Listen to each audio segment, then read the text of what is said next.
Welcome to Trade Live with IG, with myself, Rich McDonald, and Mr. Tom Roberts. Good morning, sir. Good morning, Rich. We well? I'm not bad. How are you? Welcome back. It feels like a while since I've had you in the studio. A couple of weeks, I think, maybe 3 weeks. Good. Very good to have you back. Can't be on too much, just popularity and all that. Demanded supply. Exactly.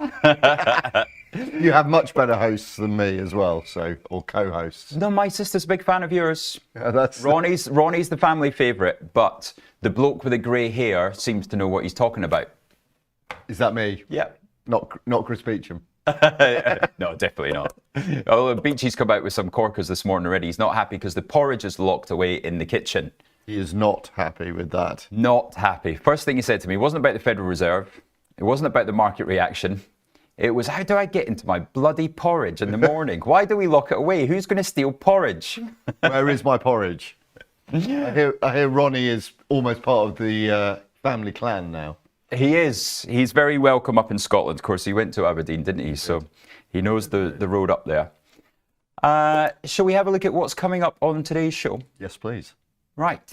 Now, 8:40 a.m. Trader Tools with Tom work from home. I hear he's in the office once again this morning. What else do we have this morning? One of your lot. Ben Hoff, live from the trade desk, 9 o'clock. The Nike marketing expert. Correct. He was taking us through the Nike marketing campaign ahead of numbers tonight. We're going to go through Nike in fast markets at 8:15 as well. So that's going to be an exciting one. See what our preparations are for that. 9:40, trade expectations with Sir Martin Harris. That's right, our smart portfolios expert from South Africa is coming in. And then 10 a.m. trading experience. Asan is back. Right. Now, how did I spend my Fed Wednesday evening? Would you like a picture? I got a picture for you lot. There is producer Fred in his element. Now, if you look at the map at the top, that is Côte du Côte du Beaune. And this is Fred's hometown, is somewhere just in the east of that top map. I took him wine tasting yesterday. It was complete coincidence. The place next to me advertised some of these Burgundy Reds a few weeks ago, and it, of course, coincide. We are losing Fred tomorrow. Tomorrow is Fred's last day, so it's not Friday, it is Fred Day tomorrow. Okay. And yeah, the celebrations are coming out, of course. But last night we celebrated with, now, how many glasses? Eight glasses of red, I count there. Is that right? No, 9. Neuf. So 9 glasses, and it was absolutely fantastic. That's James Hanford up in the background there. And he's proprietor of Hanford Wines. He's been there 36 years, he's had the company. So he knows his wine. Did you enjoy yourself? It was absolutely wonderful. You can't see there, we had a bit of cheese. We had a couple of, I think, saucisson. Fred in his element. And look at him. He was, so of course, because it was, the wine was basically, in fact, one of them in the actual year that we drunk, Fred's brother had taken part in the harvesting of the grapes. This is how local it was. Wow. So he was in his absolute element. James Hanford also learned a few things about the region and about the hospital. The wine basically financed the building of the hospice and latterly the hospital as well. So wonderful stories last night, but that was during somebody else was talking over in Washington. Let's go into overnight action here, all about the Fed.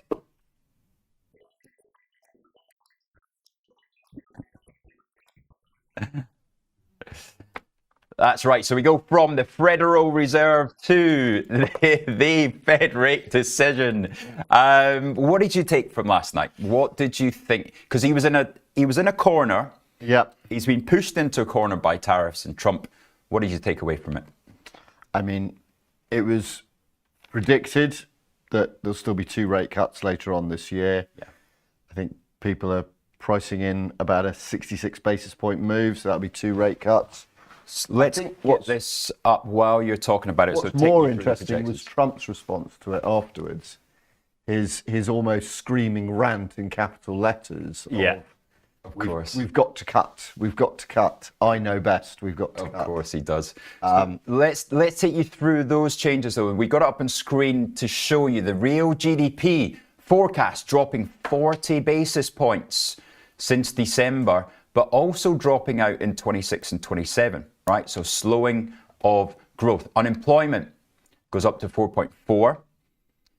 What about the inflation, Tom? What did you take from those changes? So, I mean, they've got to be careful on the inflation. That was the overarching message that was coming into effect from Powell, from what we saw. But you've got the numbers up there. Is it 2.2 to 2? So yeah, their hope is that in 26 and 27 it comes back down to target. But this year, now expecting 2.8 core rather than 2.5 before. Yeah. That's a chunky elevation. And of course, he was quite happy to tell everybody why. Yeah. And he, him and Trump will lock horns for a while. We can see that. Chart off, thanks, guys. But, I think he's set out his stall. He said, he's got to be much more cautious. He doesn't want inflation to run even hotter than it could do. Yeah. He's obviously being slightly careful as well about both interest rates, inflation, but also about the dollar as well. So, I thought it was an expected statement, but it was a positive statement of intent from Powell. Yeah. And I think that's why you got the reaction from Trump as well. Yeah. But the markets reacted positively to it. Well, it was a, is it hawkish? Is it dovish? There was a real toing and froing. You can see here in the statement, in that second paragraph, second line, uncertainty around the economic outlook has increased. That was the change in the statement.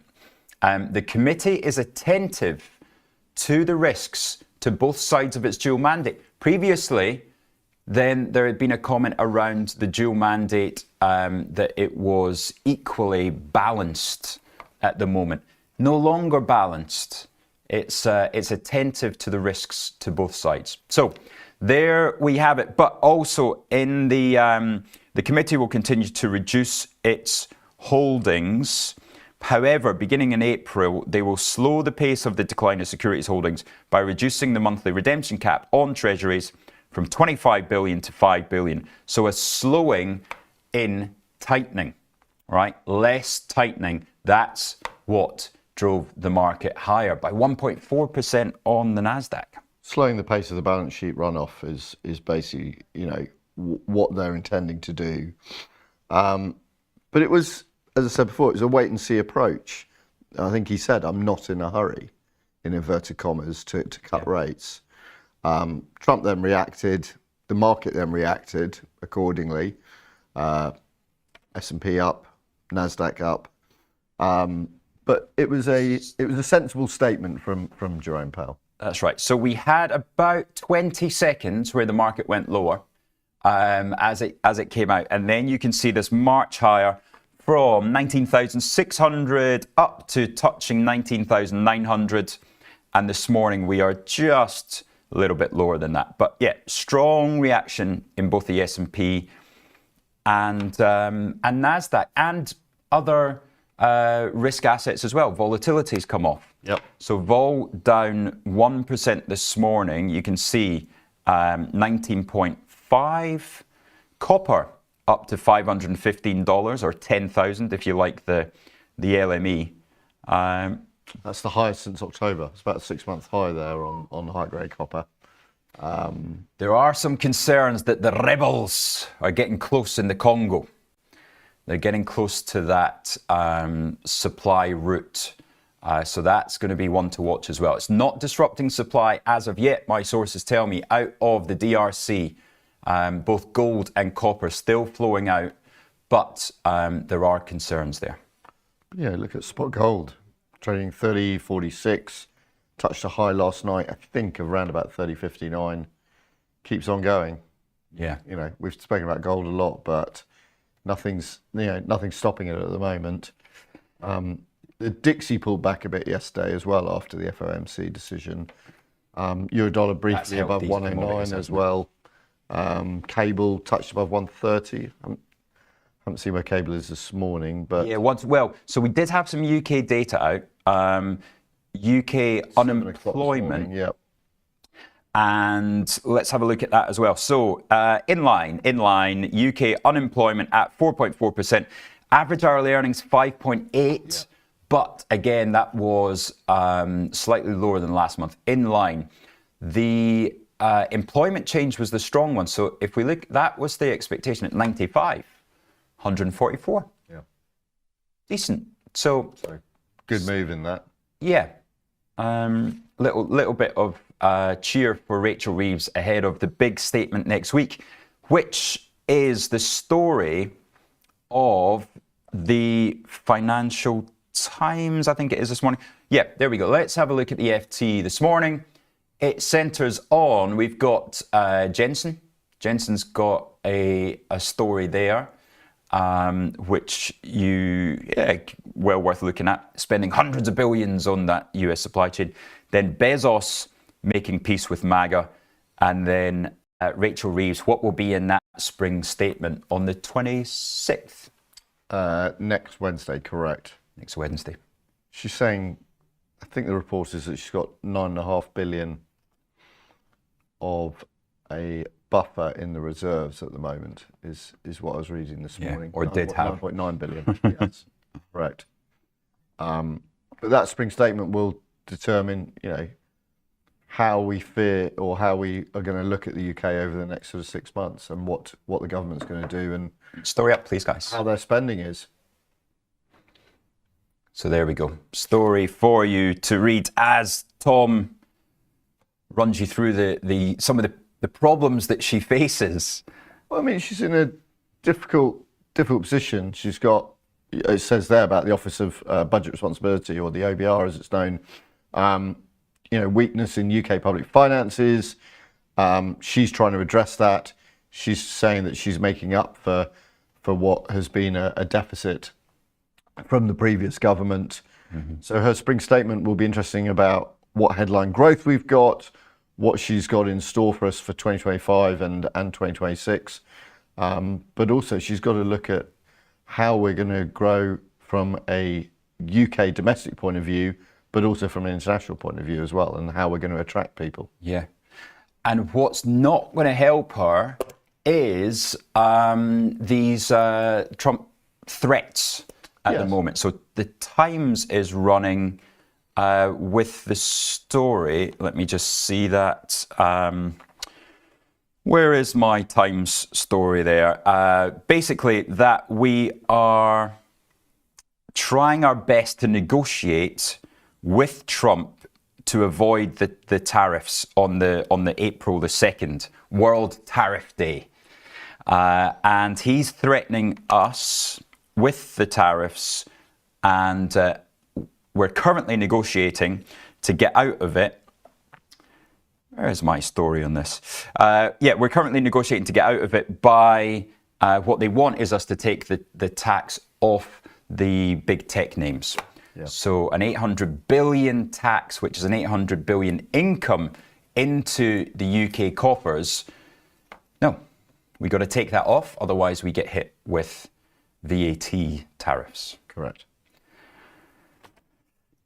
Ukraine, also, the best protection for Ukraine is for the US to come in and take over their nuclear power stations.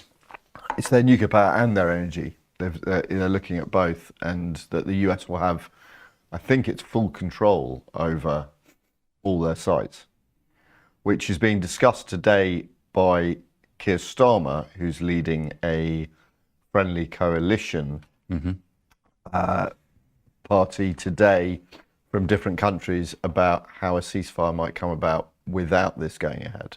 Yeah, because I can't imagine that Europe or Ukraine really want the US in control of their energy supplies and their energy production. And all their minerals. I can't see how that will work. Yeah. Here's all our energy, here's our nuclear power, and here's all our precious minerals. Yeah. And you look after it. I'm not sure that's going to fly, to be honest with you. But we'll to somebody who's best buddies with Putin. I mean, how is this getting to the point of that's the negotiation? Interesting, you brought up a headline there a second ago on the front page of the FT that is making a few waves, and we have seen it a bit in our client activity, is the arrest in Turkey of President Erdogan's main political rival.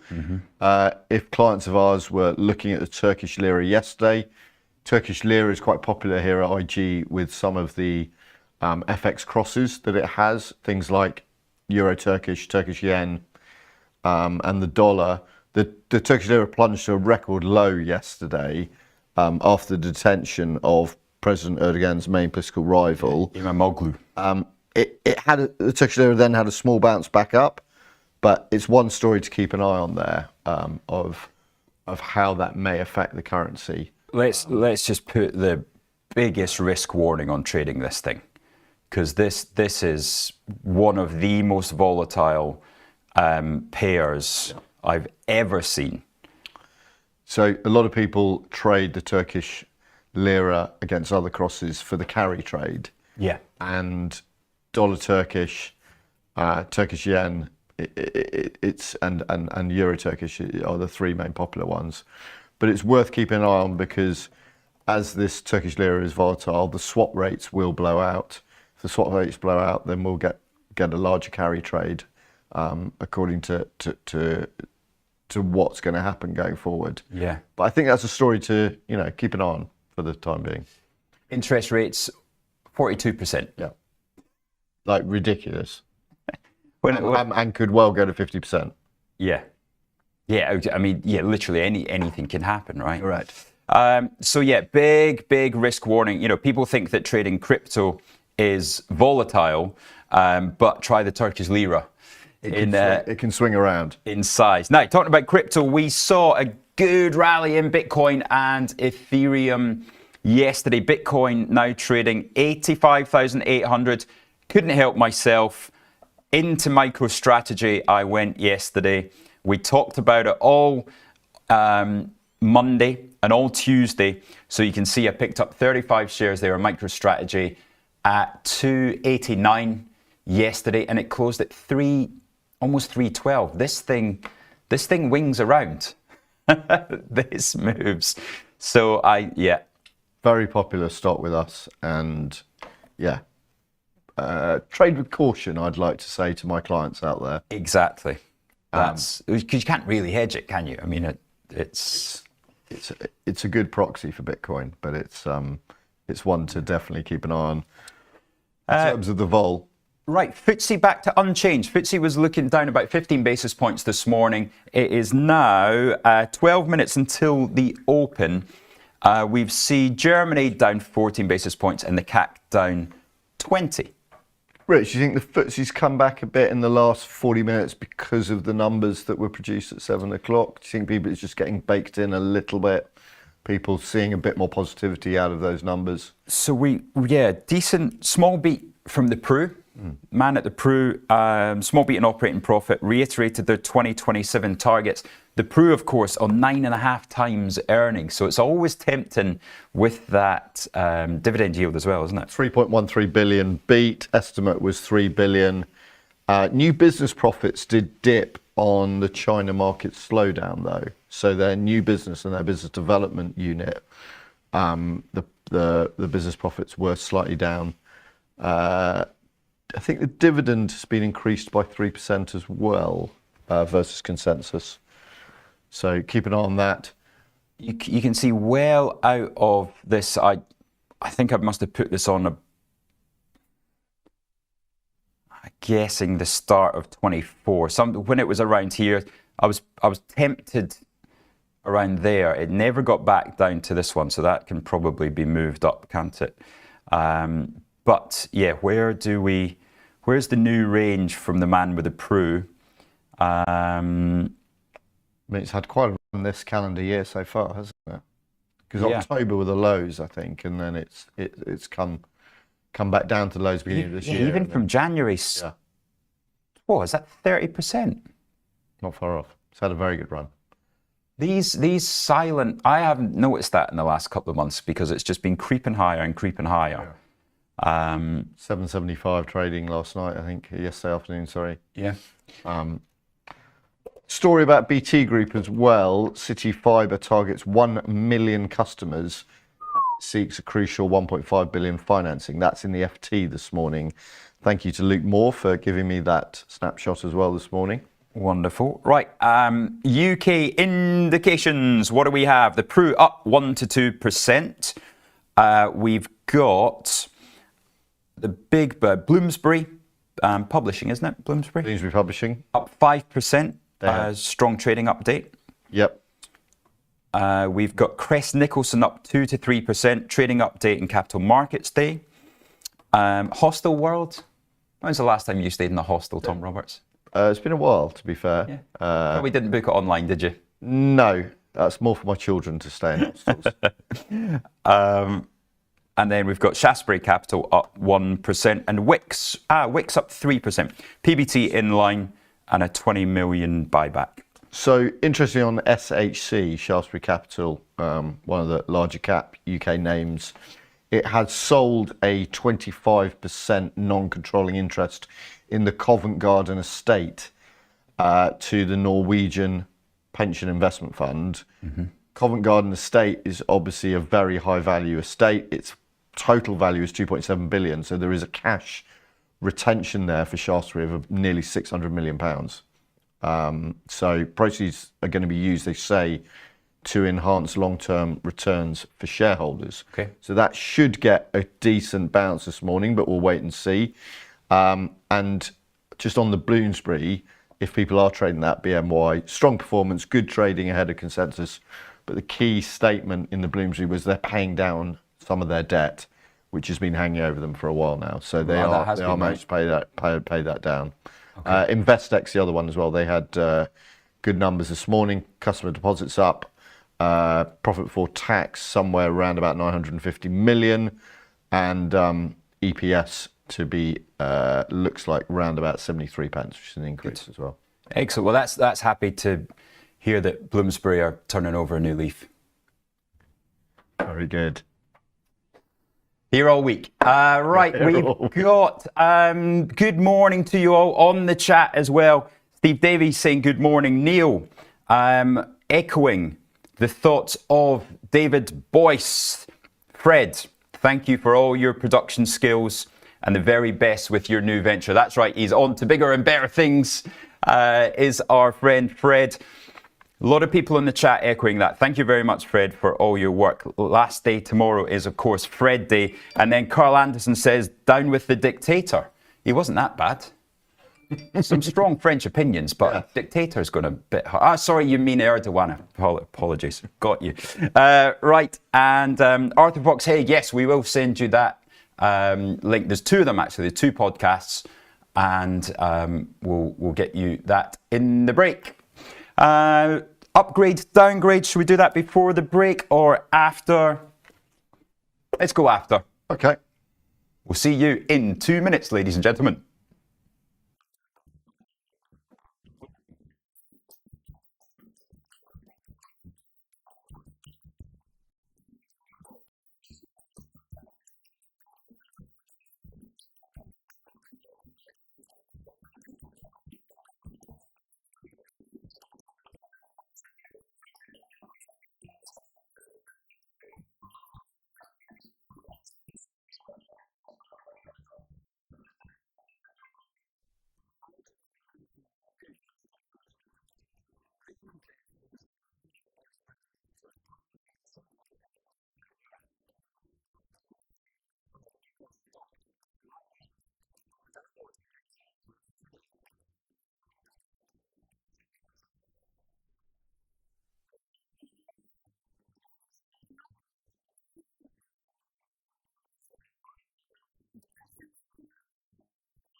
Well, that sounds It is. sounds like a fast market to me, Tom Roberts. We're getting excited about a couple of stocks that we've got to talk about coming up at 8:15. So stay tuned for those. But let's see what the market thinks of post-Fed. What is Europe going to do? Are we going to continue this German rally? Money flowing into the DAX and, fingers crossed, the mid-cap DAX, the MDAX.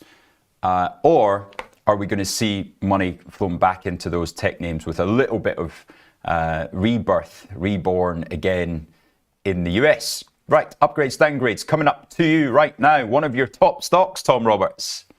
Lloyd's 85p raised to buy at HSBC. Music to the majority of the UK consumers' news, I would have thought. Everybody's got it in their state pension. Everybody's got it in their pension, I'm sure. Raised to buy at HSBC, 85p. You heard it here first. It's going to 90p, Rich. It's out of top 100 traders, though. It's still going to 90p. I feel that is the Feel way it in your forward. bones. It might take another 5 years, but Yeah, exactly. It's just, that's obviously not trading advice, because we're talking about, you might get more having a Lloyd's savings account. Correct. Paying, well, what do they pay? Probably 2%.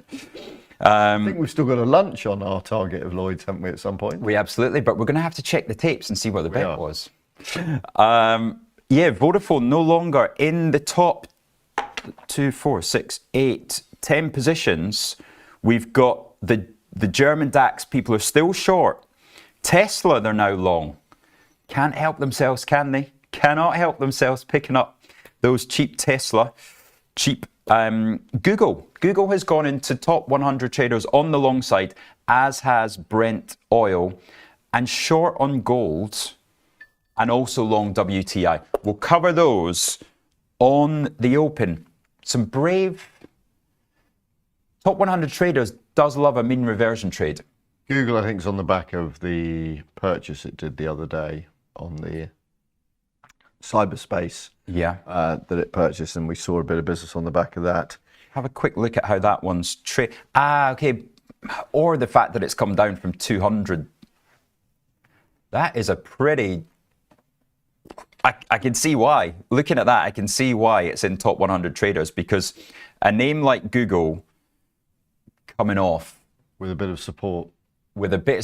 But even yesterday, as you said, the acquisition, it touched 160 at one point yesterday. 35 billion of Wiz they paid? All in cash, yeah. Yeah, all cash offer.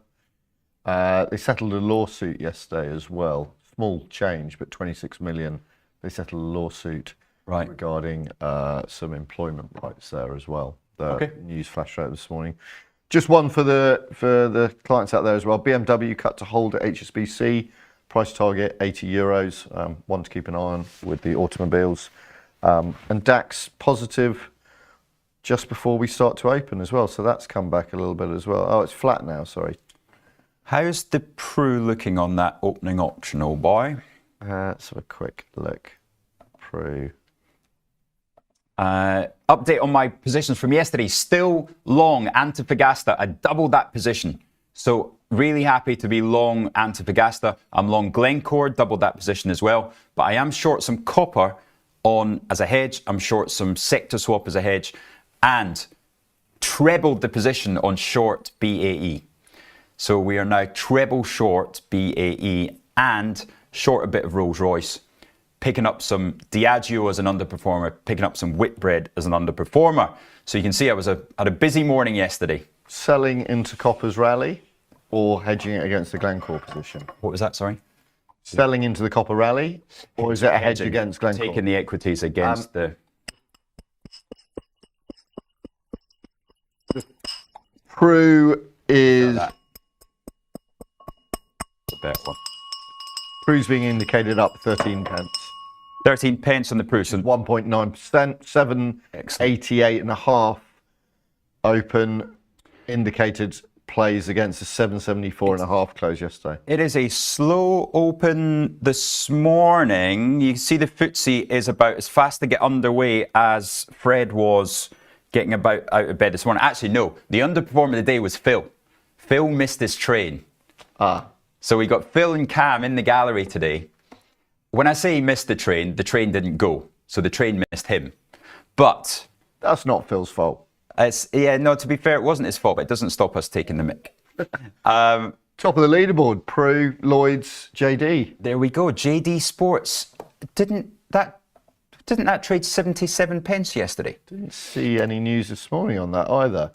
Trading 81.5 this morning from a 79.5 close. So up 2.3%. Marks and Spencer's now above 330 again. There's your Lloyds. Lloyds enjoying that upgrade, but still only 71.5. Got up to 73, 74, didn't it? 73.5. And then Tesco 321.5. Still can't get any rally really with the profit warning still weighing on that. Then on the downside, what have we got? We've got, it's a pretty strong day. HSBC down 35 basis points. All looks pretty positive actually. And why am I not seeing BAE down? We want BAE down and it's not showing me it. Who's BAE? We've got a lot of no moves actually. BAE down nearly 1%, 16.58 last traded, 14 pence. Rheinmetall, look at the turnaround in Rheinmetall yesterday. I tried to say to my girlfriend last night, she wasn't having any of it. Tried to say that is not good price action on an upgrade. You can see the 15-minute chart there. Rheinmetall opening at the highs of the day and then proceeded lower. On an upgrade, to me, that is telling you it has had enough. It's gone higher. It's gone from, it was up 100% in a month. And still she told me no. Wrong. You're wrong, McDonald. Do not go against my German defense company. Down 2.3% now, 13.49 trading. There we go. So, that almost turned into an argument over dinner. That was fun. The DAX flat, FTSE down 5. US indices look small positive at the moment on this open. Go. Yeah, Compass down 3.8. Missed the story there. Something obviously going on. Pearson down 2. BHP down 60 basis points. I thought we would, maybe that's just the Aussie names. So Rios and BHP lower. Do we have the, where's my Antofagasta? Is that in positive territory or is that lower? Glencore up 33 basis points. And Antofagasta, did I miss it there? Where's Antofagasta? Up 1, there we go. Yeah. So yeah, that's had a good move yesterday. Where did we picked that up yesterday on the show at 19.25. Actually, no, it was lower than that. We picked the first lot up at 19.29 and then I doubled up at 19.19, now 19.54. So let's see how that one. Where would you take profit on that? I've had a good open there. What's going on there?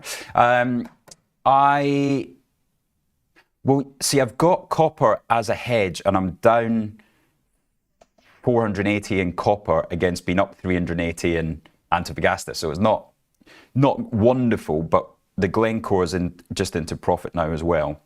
So I think I'm quite happy to run that until we see some kind of move, either the copper price lower or Antos breaks out towards 20 quid. I'd be looking. What else have we had? Ferexpo had a bit of a round robin, round move journey yesterday. That's had a tricky time of it lately. But yeah, you see Ferexpo opened down 72 pence and now it's up to 77. 77.5 trading at the moment. Yeah. It feels positive there. Okay, right. So we have a look at some US stocks then, Tom Roberts. Yes, please. Oh, there we go. The Chinese stocks are down. We got JD.com down 3.7. Alibaba down from your 147. Should we cover that one in fast markets? We will. Down nearly 3% on the open this morning. Very, very light volume though. Yeah, the Hang Seng as a whole was down 2 as well. Nikkei was closed last night for a holiday in Japan, so Asia was a little bit quieter as well, but Australia had a small bounce. They had some economic numbers out as well. The top 100 traders are going to be happy because Tesla's at the top of the leaderboard. So you top 100 traders out there, up 2.3 this morning. Nvidia climbing back up as well. That was a bizarre move down that we had post Jensen because there was nothing negative. It was almost like people buying it don't actually know stocks. They just buy it for Jensen. Yep. And then as it started to go down, they panicked out of it, traded 116, now back up to 119. I think that was always on the cards. It's the front headline this morning on the FT, wasn't it? On the Nvidia call. Yeah. So what, spending 100 billion of capex? Correct. Keep spending, get the chips made in America. Everything will be great again. Up 1.3% this morning on the pre-open, 119.05 trading on Nvidia. Do we have anything on the negative side? Not really. United Health, Procter & Gamble, boring moves. So yeah, decent open. There's Nike trading 73.30. We will be covering those in fast markets in 10 minutes ahead of their numbers tonight. Usually come out. Well, we'll go through that in fast markets. Yep. Okay, right. What we got in the FX and commodity world. Let's go through those. Oil, yeah, getting a bit of a bid actually. US inventories lower than expected yesterday, or is it the Fed? What do you think? Probably yesterday's news on the inventories, but also I think just on what we said that there might be a little bit of a bid or oil firmer last night on the back of the Middle East tensions. Although there's a headline saying there might be a cap to any oil gains from the possible Russia-Ukraine energy infrastructure ceasefire, as Russia's supply could start up again. That would then take it down a little bit further. But it's definitely a bit firmer, it looks like, on Middle East tensions at the moment. What is it, up 0.5%? Yeah, we're 75 basis points now. Just checking. So LME copper, let's have a look and get the difference. You got your calculator there? I can get it on my phone. Trump considers extending Chevron's license to pump oil in Venezuela, according to the Wall Street Journal as well. I've got a calculator here, yeah. Well, okay, no, that's been so. I'd like to look at the difference between the LME and high grade and work out the differential. But I'm going to have to do some proper maths on that. That's not off the top of my head. But yeah, let's look at the premium that one is trading over the other, HGA to the LME. And that'll be an interesting one to watch as well in copper world. Let's have a look at the weekly chart there in copper. Look at it right up to back to these highs there in the LME. You've got 10,130. So we're only 1% away from October highs. And if you put the two graphs together, what does the picture look like? That'll be another one to have a look at. Right, so that's a kind of a W for like win, so win. So win. So win. And there it's that, so it's right, so it's clearly HGA that's at the premium. And a big breakout. And a big, it's right there, isn't it? So that good spot, Tom Roberts. That's why we need to get you on more often. And look at that, Trade Live with IG's on. Just got the notification at the top as well. I have to watch that. I hear it's quite a good show. It's not bad from what I've heard. Some interesting people are on it from time to time. Very good. Right, we are going to go to a quick 2-minute break. I'm going to grab another coffee, and we're going to see you for fast markets. Please drop us into the chat what you would like to chat about there. We've already got Gavin Ackers talking about CVX and XOM as well. And Chukka in the chat, you predicted me a move down yesterday. What happened to it? We'll see you after the break.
Right, we are back now. For those of you wondering about the copper that we were talking about, so HGA, high-grade copper, is what trades in the US. LME obviously trades here. Currently, if you took the high-grade copper price and you converted it to LME, LME should be trading at 11,300. So US copper, obviously, as it concerns around the tariffs, is currently trading at a 13% premium. That is not something I've seen. I can't remember seeing that much of a premium before, actually, to be honest. Having traded them for 19 years. 51.5 plays LME's at 10,000, isn't it? At the moment? Yeah, so 515 versus 10,000. So that should either be HGA trades at 490 and LME a little bit higher, or LME.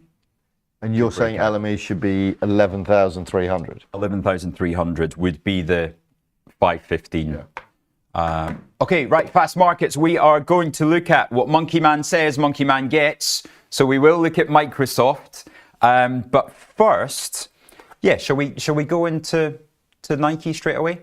And why not? Right, set of numbers tonight. Let's look where they are on the chart. I think we all know because we cover it so much.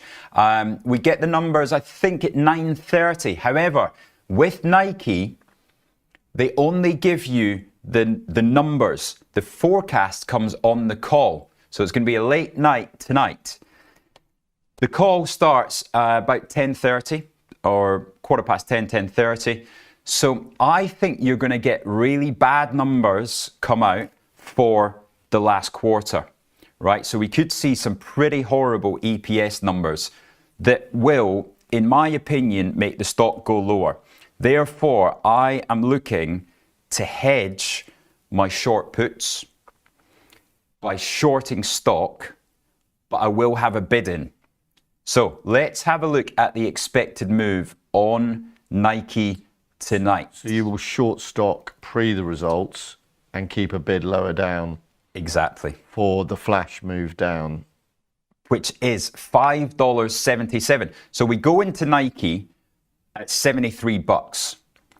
And let's take off 6 from that. We're down to 67 and change, 67 and a quarter. So I am going to put a bid in. So it's trading 73.30 at the moment. It's just traded 73 now.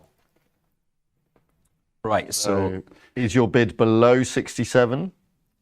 No, I want it within the range. Here we go. Dear me. Right, that's a 10. Why has that got a funny? Somebody's paid completely the wrong price in the pre-market there.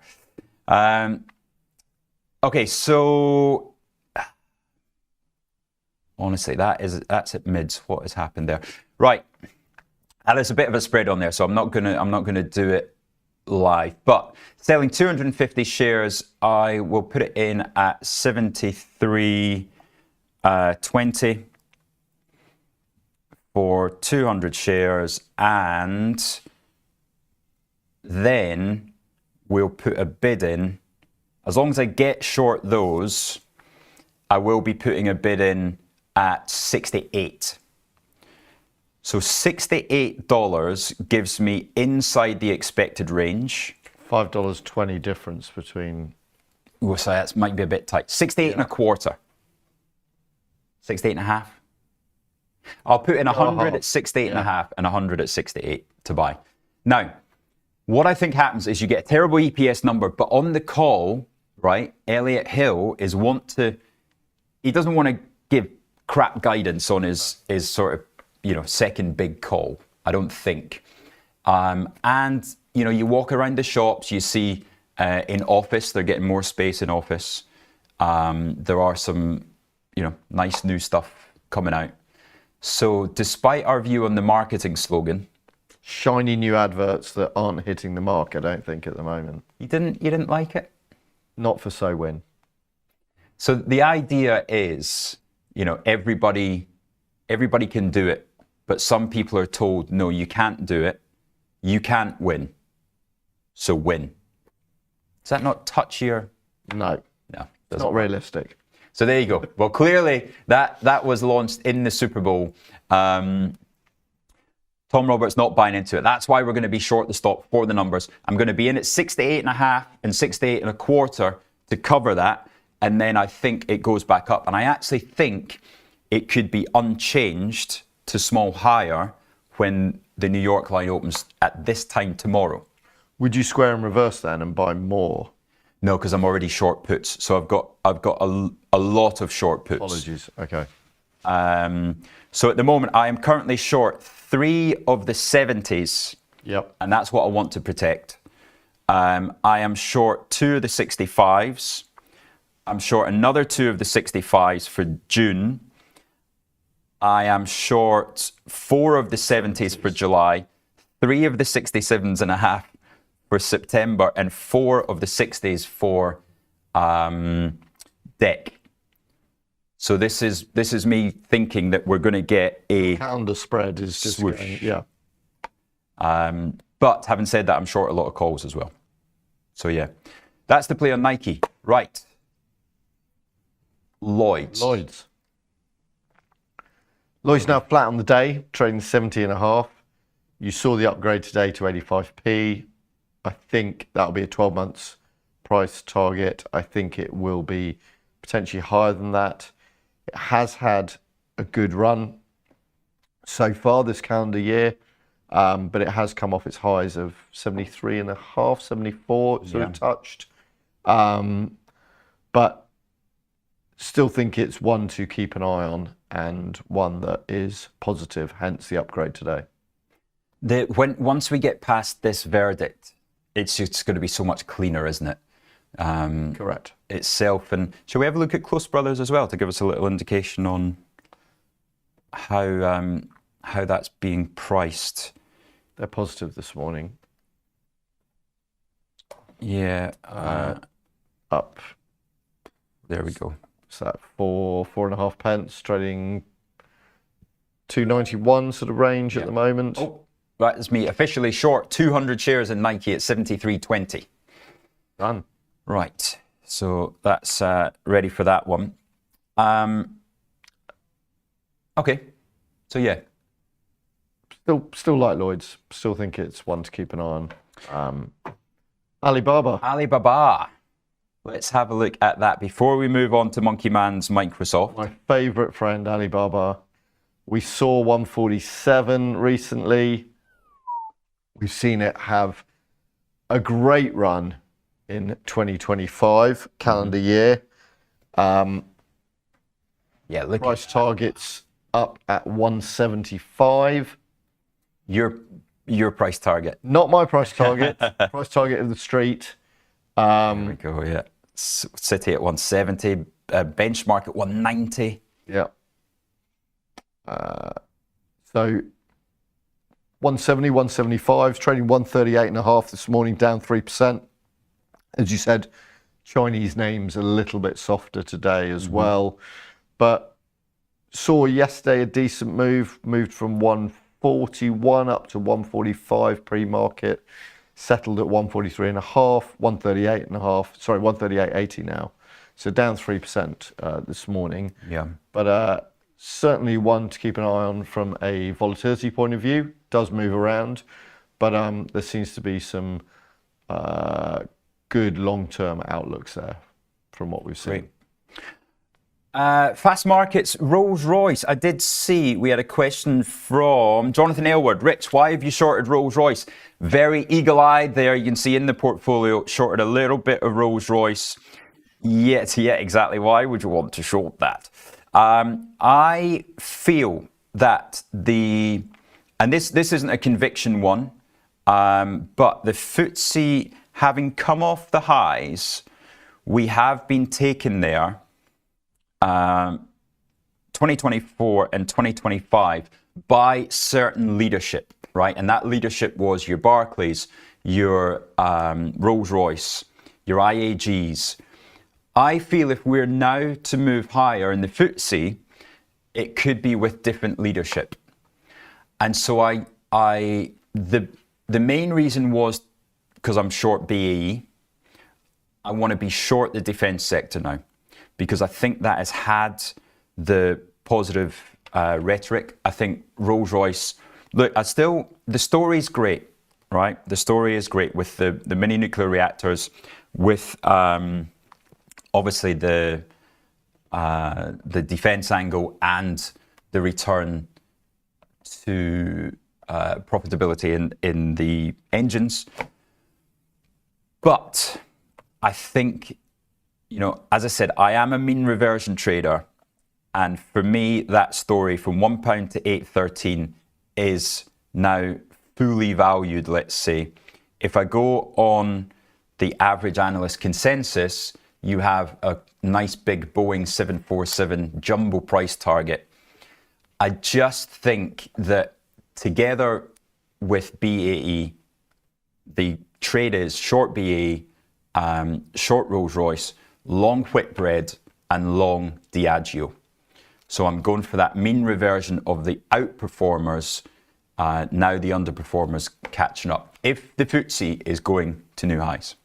You are going against the sort of trend of some of the investment managers and some of the money managers there who, last week it was reported that top money managers are starting to bring in defence stocks in from the cold, for want of a better word. Yep. Asset managers are reconsidering their policies on investing in defence under pressure from clients and some politicians to loosen restrictions and help the fund to try and get back into defence stocks and move their limits on it. Yeah. So, well, yeah, the thought on BAE is that 42% of their revenues come from the US. yep. The US needs to trim its budget. If it's trimming its budget, it's not going to do it from US firms. It's going to do it from European, UK defence firms. So that's the thought. Is BAE's up on all of these promises in Europe and all the huge spending that's going to be done, but sometimes stocks move ahead of actual the numbers that come out once countries do their budgets, and I just do not believe that we can get the money that we're talking about. So UK and Europe are saying they're going to up their defence spending, but the stocks have over-egged it, I suppose, gone too quickly in the short term. So I suppose the question is, would you buy Rolls-Royce at some point in the future, having closed out your short? So yeah, Rolls-Royce is more of the side trade along to get the theme. It's the read across as well. Thematic trade. So yeah, I would happily close Rolls-Royce before I close the BA. But yeah, as you can see, it's to get in there, and it's to be long the miners, it's to be long Whitbread and long Diageo. Yeah. Microsoft. MSFT. Where are they this morning? The Microsoft. Let's look at that one. Positive this morning. Back to it's been holding that 380, 390. That the story that dogged it, of course, was the one that they're pulling back from some leases on the data centers. Yep. Which they defended, and they gave the reason for it, that those were expensive leases that were hastily entered into. What's next for Microsoft? Shall we have a look where it is on the IR IV rank? Sorry. Let's have a quick look. What's your feeling on Microsoft, Tom? As you said, Rich, hovering around the 380, 390 region. If we just take a look, have we got the chart there as well? So yeah, let's have a look at the chart. So a $18 expected move by April 17th. Yeah, I mean, a month ago, trading above 410. Now down, could be below. Where's the low at the moment? The very low was 378. 377, yeah, 378. No man's land. Back up. It's just trading a range, isn't it, at the moment? But we might see it above 400 again in the short term. It's it's one that I'd be cautious of before doing anything. But I think it's trading too much in a range at the moment for the short term. If I was going to force you into one of the Mag 7s, which one would it be? Whoa. Still like Apple. Really? Wow, that's the one I'm actually short of. So they have just blatantly lied on their AI capabilities. Too good a company. I agree with that. Too good a product. It is well run. Got strong cash reserves. Had a exceptional fall from grace recently. What I think there's some value there. What model are we talking of? That iPhone sitting on the desk in front of you? It's a Samsung, actually. Short some more. What? You're sitting with a Dell computer and a Samsung phone telling me to buy Apple out of all 7 stocks? Because IG kindly only provides Samsung phones. Blame the company. No Apple phones allowed. Oh dear, that's Far too expensive. Yeah. Hence, they will. So if they we're will going increase their share price. going into a recession, so last night was it Rosenberg said we've never moved a full 100 basis points in unemployment without causing a recession, but the Fed just forecast it. So the Fed's literally forecasting a recession. You know, so if those are too expensive phones, are people going to be rushing into having been lied that Siri is now ChatGPT? Siri has got its own issues. I just think Apple is a good company. I think it's one that people will keep investing in. Long-term investors, fund managers, the market will have a look at it and think it gets to a point whereby they see some value there, as you can see from the Apple chart there. I give you the one good thing is that my Siri is Angela Rayner. Good morning, Siri. Are you Angela Rayner's voice? Sorry, I don't understand. Where is your accent from, Siri? Sorry, I don't understand. Is that Angela Rayner as well? So yeah, I've managed to get a northern woman as my Siri, which is much more preferable. Where are you short Apple from? So I've got that on an options strategy. So it's actually for Friday. It's a 210, 197.5 put spread, but in a 1x2. So you can see I'm short 4 of the lower end. So I don't think it's going to 185, but I did think it might creep lower than 210 if it had been a bad Fed. And I'm short the 222s on the upside. I just think it's disgraceful what they've done there. You got expiry in one day, and it's trading 216. Yeah, it was. Yeah, I mean, it's probably done.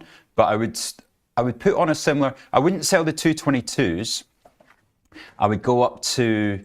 Well, let's do it.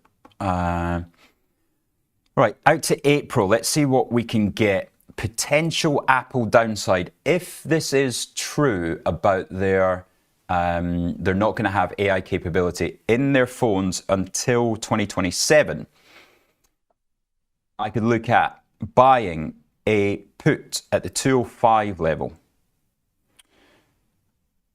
and selling $20. Let's say we sell 2 of the 185s.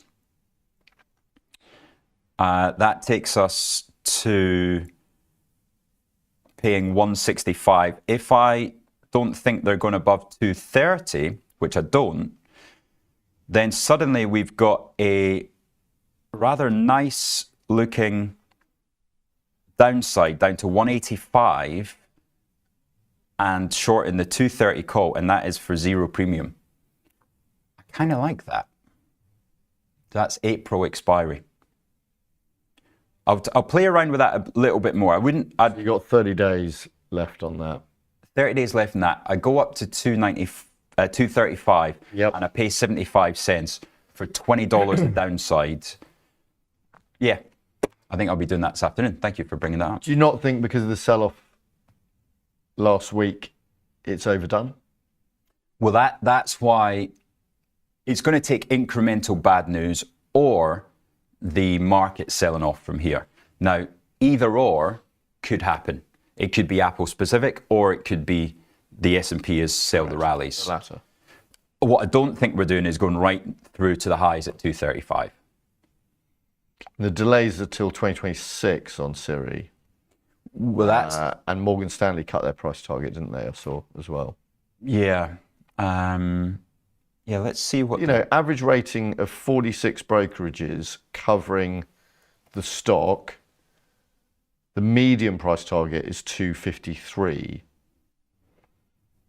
And there's still a majority buy rating on it. If you suddenly have analysts going into Apple tech updates and they cannot believe what they're hearing, they can no longer trust the company in setting the 12-month targets or what they're actually capable of. Somebody has to go. Somebody at Apple has to go and pay for promising what they could not deliver, right? I would expect that of a smaller company, maybe cybersecurity or something, not one of the biggest companies in the world. Right, I think... Bank of England, Rich, as well. Yes, please take us through the Bank of England. Mind that 12 o'clock today. All eyes will be on that. It will be more than likely as expected, which will be the Bank of England BOE will look set to keep interest rates on hold, but it'll be more about their statement, what they're looking for over the next 6 to 9 months. And it's more than likely that it will be unchanged. So that 12 o'clock on the dot, keep your eyes awake for that one. Careful with your sterling positions, your gilt positions, and of course your FTSE. Right? Indeed. Now, where are we off to this evening, sir? We are entertaining a couple of clients with your good self. Thank you for joining us. We'll be talking all things tasty.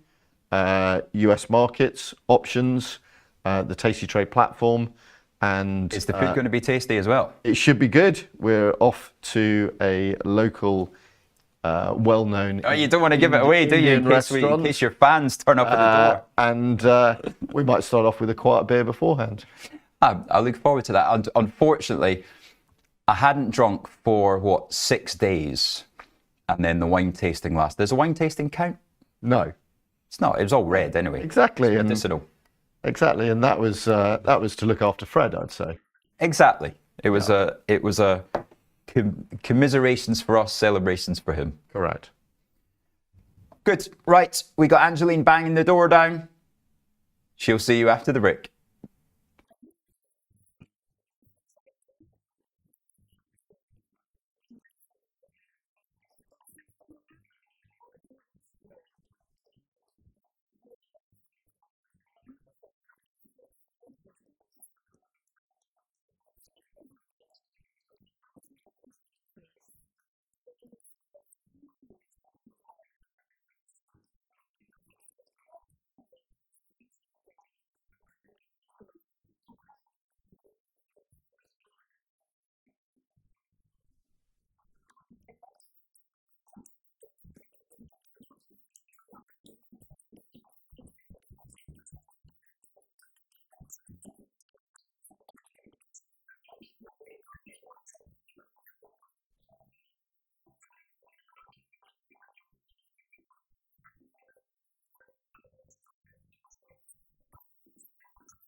What's darling? Hello, trader friends, and welcome back to the show with myself and Tom. We're from home. And Tom, we're hatching a plan, aren't we? We've got loads. You're going to have to be more specific. Producer Fred. Oh, producer Fred. Yeah. Does everyone know it's his last day tomorrow? Everyone knows this is his last day. And It's a sad day. refuses to come on air and He celebrate, refuses. doesn't he? Yes, he refuses to come on air. We have tried many times. So we need your help, people. We all have to write in the chat. We want Fred. We want Fred. We already have Beachy Head, Chris Beecham, outside saying yes, he will open the door as we. They're doing crickets for you. That's so I rude. know, it's so rude, isn't it? I was Yeah, thinking so more. rude. We just tie him up. Yeah. Oh, Bag on head. Tie him up. it's a bit crude, but I like it. Yeah, but I think it's the only way it'll work. Yeah. Just wheel him in. Yeah, he's also a bit, he's a bit big. Can I do the tying? Oh, yeah, speaking of tying, they've just put it up here. So I was just going to tell you about my latest project, speaking of tying up, that I've managed to finish.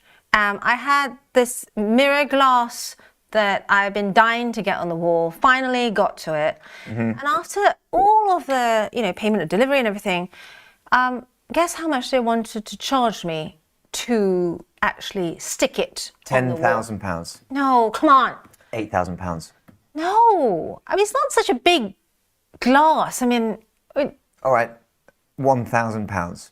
okay, well, that's close enough. £1,000. I thought, ka-ching.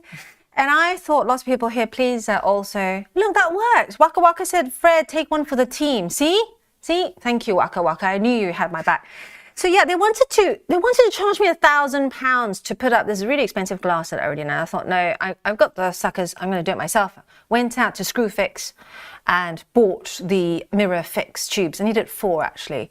So this is the before. I'm going to try and show you. Cam, are you ready? This is the before, and this is the after. Not quite finished yet. I have to That's do. not bad, you know. Not bad, right? I wanted to take the mick out of it and say it doesn't look very good, but that's nice. That's Thank very you. nice. Thank you. I didn't lose any. So did you have a sucker in each hand and you were on your own? No, I had my husband Okay. on one end and myself on So another. one sucker each. And then we had blocks of one sucker each. We had blocks of wood on the workspace. You can take that off now. I'm sure no one wants to see my kitchen mess. And we lay it the other side, squidged loads and loads of mirror fix glue, which is a weird pink color. I guess so that you know how much you've squidged on. And then you then have to tie it onto the wall. This is the tricky bit. So once you have 2 people and you stick it onto the wall, you then have to tie it and put lots of monkey grips and clamps on to make sure the mirror doesn't fall off. Yeah. And of course. smash into heavy. a million pieces. How is your hedge hunting? First of all, well done on your glass. That's very impressive. Okay. Hedge hunting has gone no further than Tuesday, obviously, because I've been here, you know. But I'm making plans for the weekend. If the sun comes out, it could be hedge planting time. And I've taken your advice. It's locked away in here. I'll be using it. Great. Did you decide? We had so many trader friends telling us about which hedge to go with. Did you actually decide on one? I haven't decided. I've put off the decision. I thought I was decided until everyone in the chat said, "Don't do that, don't do that." So I think we've got to hit the drawing board again. This image of you with arsenic fumes flowing out as you. Exactly. That was a worrying revelation. What we have fixed, though, trader friends, is the last time we were here, we spoke about you wanted to find out how to trade gaps, and then all of you asked, how can we filter, and how can we filter gaps? So we have the solution for you. Yes, we were talking gaps when as a reminder, gaps are when the stock opens at a different level to what it closed at, right? And we get a nice gap. That was a gap. So someone said, can we filter on them? So I've found one that I think I quite like. The easiest way to find, if we bring up my screen, the easiest way to find this is if you just type stock gap screener into Google. This one by bar chart is pretty good. So what this is showing is the biggest gaps since yesterday's close. Nice. I'm just typing the words down for them so they know how to search for it. So stock gap screener. Yeah. So this one here is showing in order the biggest gaps. This is for US exchanges set at the moment. Now, if we took the top one, for example, Signet Jewelers, and we take a look at Signet Jewelers in the platform.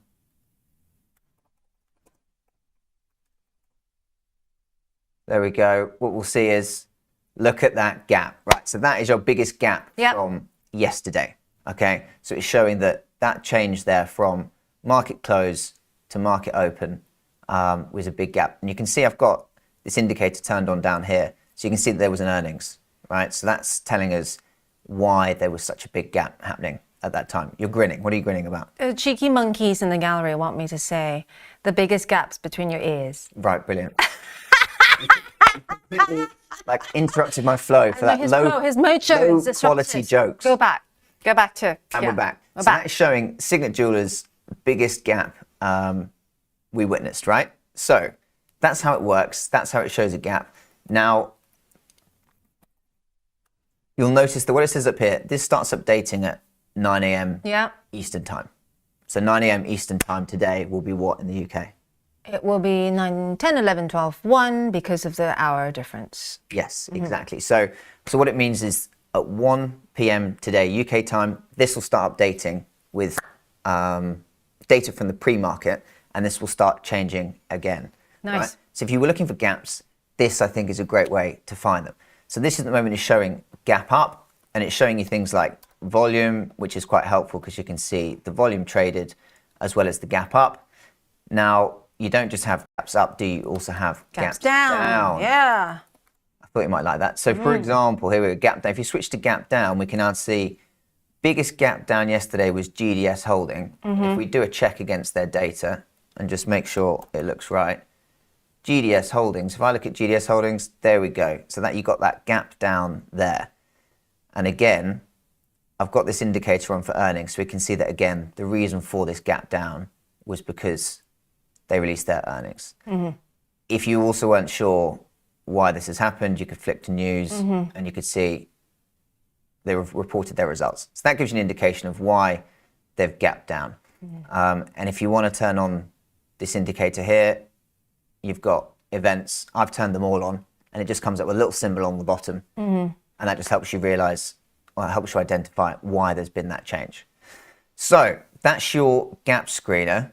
You can filter around whether you want all US exchanges, mid-cap, volume, and you can also, if you want to show other metrics alongside these, it won't change the order, but it'll start to change the information it's showing you, right? So if I switch to, you notice GDS is at the top. Yeah. If I switch to fundamental, Nice. GDS is still at the top, but it's showing you the fundamentals What of that stock. absolutely love about this too is that you can actually also sort by the different exchanges. On the left-hand side, it says all US exchanges, but you can sort by New York Stock Exchange, NASDAQ, right? ETFs. Thanks, Cam. But also, I have one question. Can we sort by sectors? Is that possible? Can we sort by sectors? So if we go back to my screen, there's lots of switching around going, it's all getting very confusing. So if we switch here, I'm wondering if we switch to technical, no, there we have volume and opinion. If we switch to performance, we can see the alpha, 5-day change, etc. Moving averages, fundamental. You know what? It doesn't look like you can do it by sector. Unless I do it for custom. Oh, it wants money. So perhaps not by sector. But that's an interesting point. I did find another one that was on TradingView. And we've talked about TradingView before. TradingView is a third party that you can trade IG instruments through. They have one as well, but it wasn't as good as this one. This one is much better, but perhaps that one might have something for filtered by industry as well. Lots of people saying this is super, super interesting. Maturin saying brilliant. Gavin Ackers, do you want to read out that question? Shall we pop that up, Cam, on the chat, please? Gavin Ackers, there. In general, do you give the stock a few days after gapping before you initiate a position? I mean, it depends, doesn't it? If the stock's just gapped you up, let's say, you could argue there might be momentum going upwards. If the stock's just gapped down, you might think there could be a reversion back, couldn't there?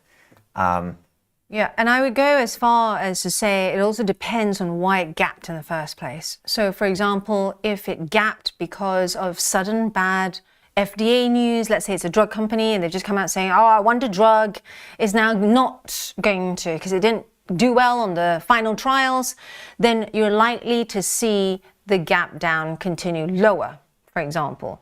If you see some sudden good news, for example, and there's a gap up, and then you know that it's the session, it's not an all session, it's a cash session, then the potential is if volumes rise, then it might continue gapping up because, you know, if the markets were already closed and some of that good news came through, it won't be caught again until the cash session opens.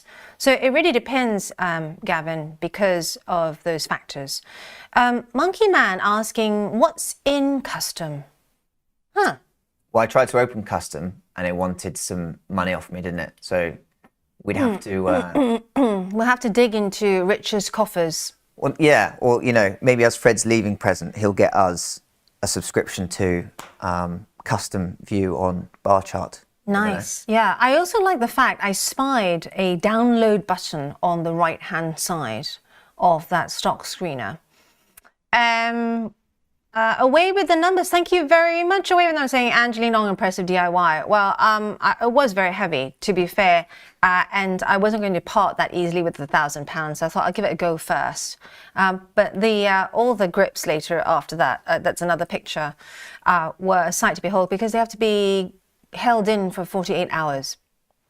Trade live, you can see the link there as well. Gavin Acker saying thank you very much.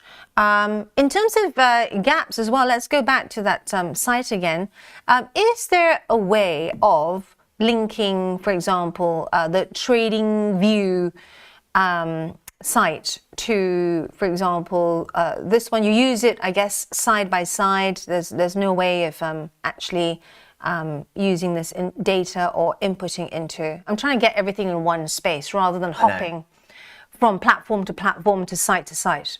I know it is difficult. I think the best way of using this one is to use this information here, open up the stock on IG, use the other tools in IG like the news feature, the sentiment feature, the earnings feature, because you can't. There is no mega view, unfortunately.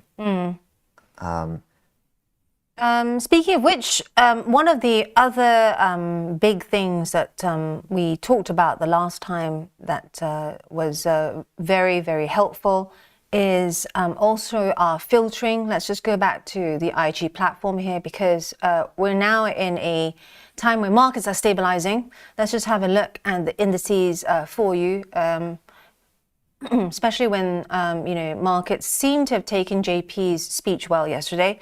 Tech 100 up 0.5%, Wall Street up 0.25%. What were you doing yesterday? Were you watching JP or you were doing more DIY? Oh, I was just cooking dinner for my wife, being a good husband, that kind of thing. It's amazing. I'm going to send... I never get a round of applause for the good moments, do I? Yeah. Oh, they've done the oh. There you go. But some of the, big things to remember as well is that, now is also a good time to go window shopping or shopping if you like, if you're already dipping your toe in. We've also got, just a reminder, the Fed keeping, as expected, that rate outlook intact. But the key thing was that they hinted at the expectation that growth will slow down and projected this as well, and said that there will be a temporary inflation jump. So based on this, I had a few questions through for maybe the next time you're on about how we can filter stocks that are likely to do well despite this temporary jump in inflation. Okay, so stocks that would be resistant to inflation resilient. Okay, yeah, we can certainly look at that. Yeah, and how to identify them, how to find them. Yeah, and then there was a huge discussion yesterday as well. We had Crane shares come in. For those of you that are interested in Chinese stocks and that great rotation right now, we had a load of Crane shares people come in yesterday. We spoke to them at great length, and that podcast to do with their carbon ETF will be out sometime next week. There was a lot of discussion around, do the markets now believe that because US tech has been so expensive for so long, that now that they're beaten down, then we might see a lot of investors flow back into those beaten down US stocks, or actually the rotation is too far in and we are likely to see continued movement into the DAX, the FTSE, Chinese stocks. So just a rebalancing, I guess. Yeah, because we talked a lot, didn't we, about rotation into European stocks, but you're also saying, rotation potentially into Asian markets and things like that. Exactly. Or actually, is it is it just a temporary thing? Are we now going to see the money flow back towards the beaten down US stocks just because they've had a bad run? Because you're getting a slightly better price. Yeah. A slight discount. Slight discount, if you will. Yeah. Yeah. So we'll have that for the next show. Thank you so much for being with us. No problem. I hope everyone enjoys playing with their gaps. Yeah. Gavin Ackers and everyone saying thank you very much. Gavin saying in relation to volume, is there any recommended links to help understand it better? Volume. Okay, yeah, we can talk about volume. We can talk about volume in the coming session with Tom. And we have to go now. We've got Ben Hasselhoff up next. Exciting. See you soon.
Hey, welcome to Live from the Trade Desk with myself and Ben Hasselhoff. Good morning, thank We need you. that sound, people. Gallery, we need that sound of, Me on some buff yeah, red boardies. yeah, red boardies. Our trader friends know what that is. Speaking of momentum, I mean, markets have a bit of momentum, but say a bit of wind in their sails after, JP yesterday. Even though a lot of it was baked in, there was change in the Fed's wording, but markets haven't taken fright. No, they haven't. No. But is this a false dawn? Well, that's the question, isn't it? That is the question. It's funny how we've gone full circle on Fed meetings in terms of wanting Powell to be more proactive, and yet last night he was very balanced, cautious, and all of a sudden the market's like, that's what we need. Yeah. Bit like all trading, a lot of it's just the timing of these things. Yeah. And yeah, like you say, we've seen a little bit of support across the US indices this morning. And and we have, obviously yesterday was a positive day as well. So yeah, the question I guess is the usual, have we found this bottom? Yeah. Or is this just a little bit of support, and we are likely to see the further sell-off weakness around all this recessionary chatter, and basically the long or short is Donald's tariff play, and is he going to go through? Will he adjust like he did originally? And if he continues in the same vein, then obviously the inflationary pressures we experience that we're likely to come across. So it is a sort of wait and see moment at the moment. Yeah. It is very much would like hold your hands a little bit and see how things unfold, which is not great for your short-term guys, but there's still volatility out there. Totally. And how is this affecting the mood music amongst your clients? Because our clients here, trader friends, are always really interested as to how the market volatility changes, your day to day. So I guess we're the perennial. If everything's going well, you're not likely to hear from as many people, but when things are going badly, then you're likely to hear from people. So I've got a few guys who are sort of have been long US equities and the US indices for a long period of time. Obviously, last year did incredibly well, but the last sort of 2 months in particular, they've been struggling, or last month anyway. So hear from them. So they're obviously just hoping for this support, and actually, look, if the Fed do start cutting rates and they're in control of that inflationary target, then that's going to be great and more positive for them. So you do tend to hear from the guys probably struggling more so than the ones that are doing well, because the ones that are doing well are sort of ride across the wave and crack on, really. Yeah. But yeah. Interesting. What I'm taking from this as well, Ben, is that, not only are the, markets surfing this wave, but also they're surfing this wave despite the fact that JP said in the press conference, he actually said, I'm going to read this out because even I was gobsmacked by the market resilience, shall we say. He said, it's just really hard to know how this is going to work out. Coming from the experts. Yeah. Positive, right? Coming from the experts. And so, this really is something to behold if we don't have markets heading for the exit when they hear JP saying it's really hard to know, guys. I get all the data probably, up front first, and even he's saying it's really hard to guess. It's data does still remain solid. The current unemployment rate, 4.1%, very, very decent. Yeah, weaker labour market's going to be good. So if we can, that I think that's up a touch, isn't it, from where it was? So that all is in line with hopefully how the Fed, I think, the dot plot would play out for the Fed. Yeah.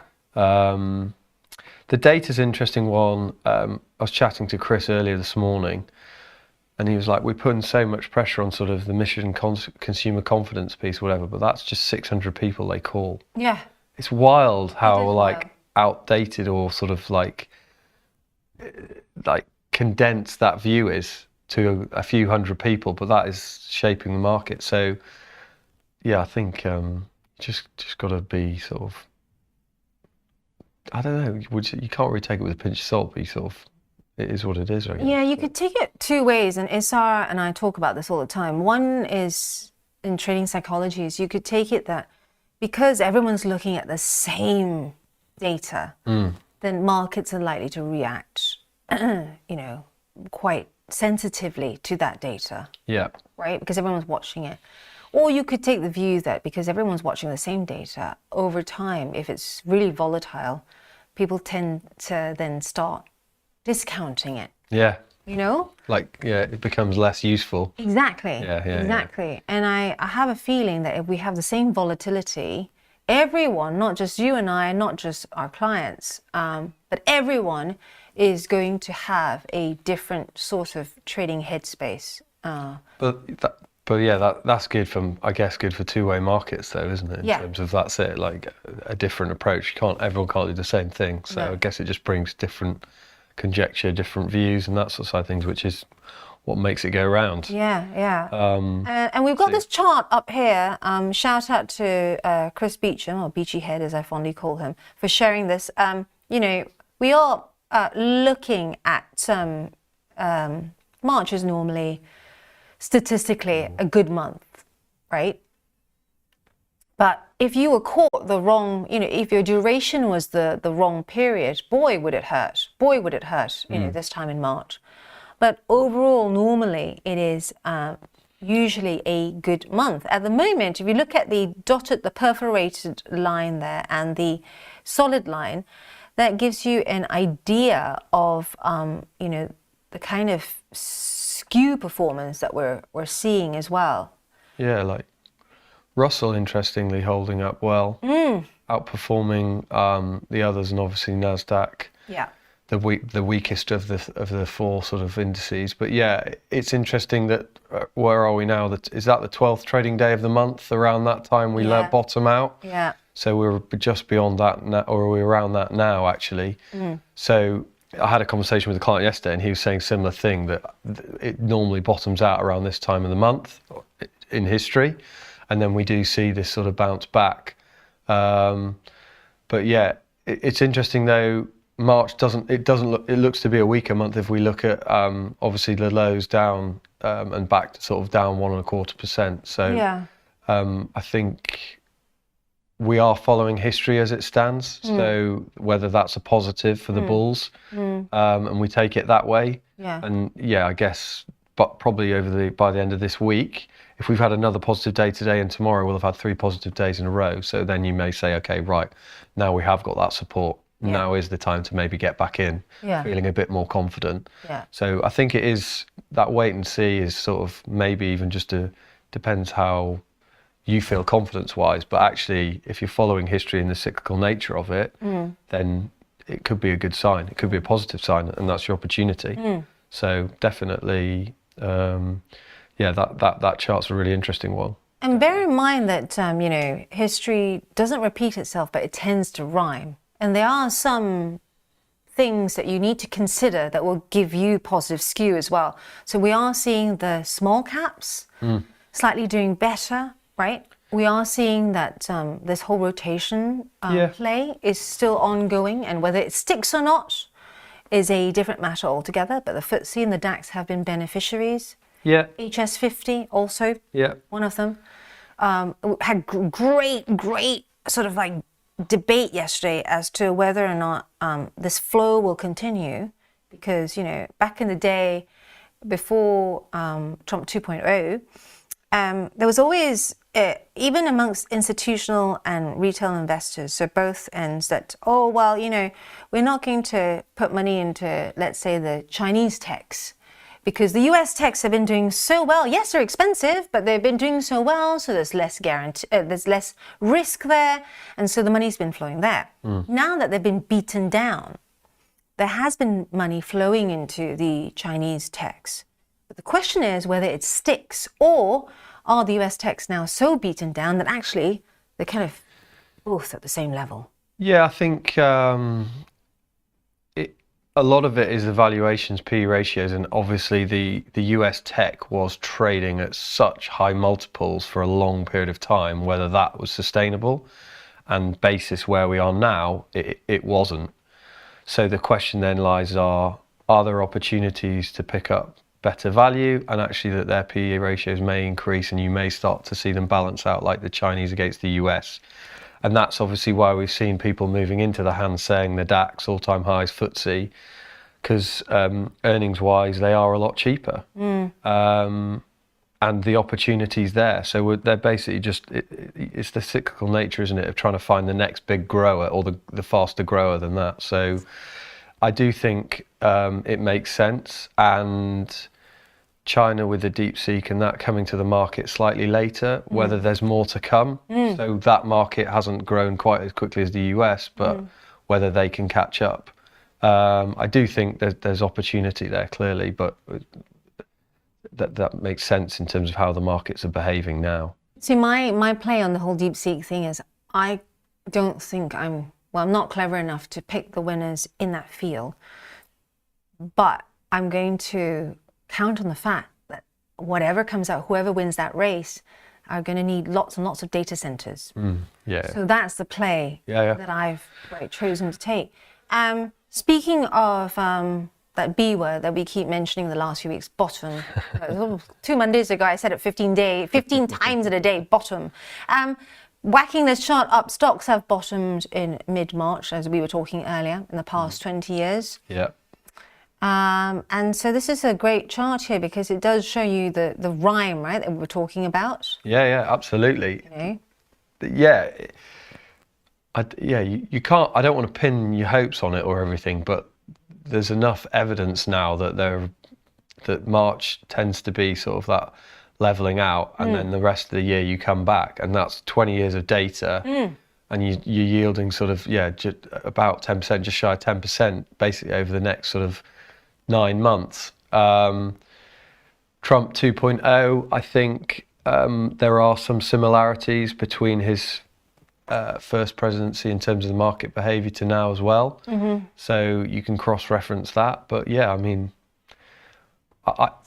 for me, if we do see just sort of this support for today and tomorrow and going into Friday, then it does seem to be like that bullish opportunity behind as we've dipped below. There are enough up bars for the Hasselhoff. Yeah, I think so. Or even sort of just a slight down day or basically a flat line. As long as we're not getting another 2-3% down or another 1-2% down, then I think hopefully that's a positive sign for the markets. And then would you say we're good until April? I think it's April. I can just April caveat 2nd. Everything I'm saying is very much dependent on Donald's tweets not coming out as well. 2nd, because that's when we are expecting the next raft, right? Yeah. And so, don't forget big red flag, or make sure your guardrails are in place when trading this market. It is a different beast now that we are having to understand and trade within. So make sure that you know when these big dates, and we tend to also see now that a lot of the action, or if there is going to be a crazy tweet, it comes late on a Sunday for some reason. So suddenly, Chris and I were joking, the New Zealand market's the market du jour now. Woo! Everyone loves a bit of the ASX in New Zealand now. Yeah. So, pay attention to that trade bear. How much more time have we got? We got a minute left. Just a quick roundup of where we are at the moment. The equity rally that we've seen recently, giving some hope to traders out there, hoping that we have seen a bottom. But as you heard Ben here say that he's still keen to see a few more up days or neutral days before dipping his toe in. Dollar, of course, weakening due to that weaker expected retail sales. Gold still holding strongly. Yeah. Last time I checked, it was above that 3,000. Yeah, it's still there. It is. Where are we? I've got it literally. It's about 30.34, I think. 30.43 actually. 30.43. Got my 4 and 3 the wrong way around. Nice. So yeah, that's slightly down on the day, but obviously still holding around that all-time high. So yeah, people still uncertain and flocking to gold. Let's go get gold up here for you. For those of you, Arsax and Neil, I believe you also have a position on gold. For those of you, I'm going to be teaching Asan later on how to trade gold according to his risk appetite, according to the kind of duration. Everyone's got a different duration, right?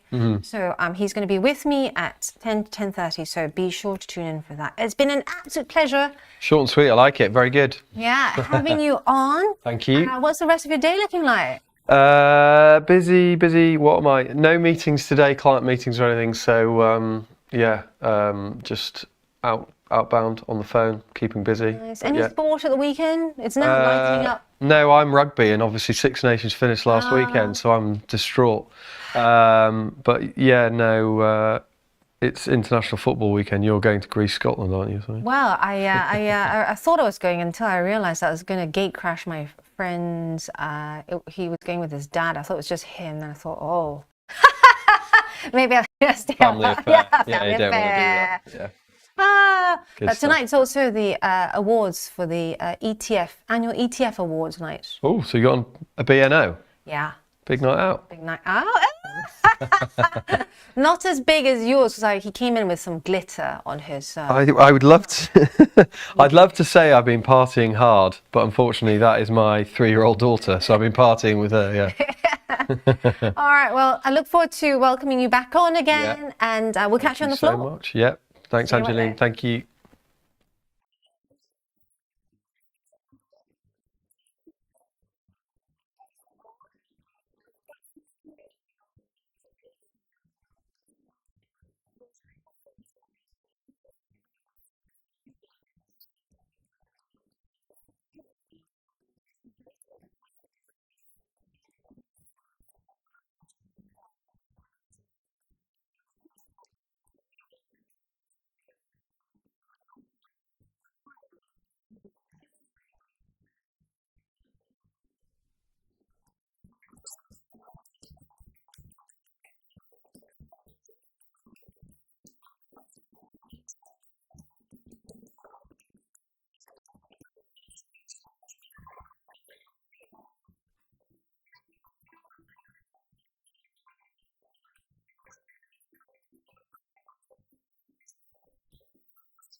Welcome to your class on Beginner's Guide to Options.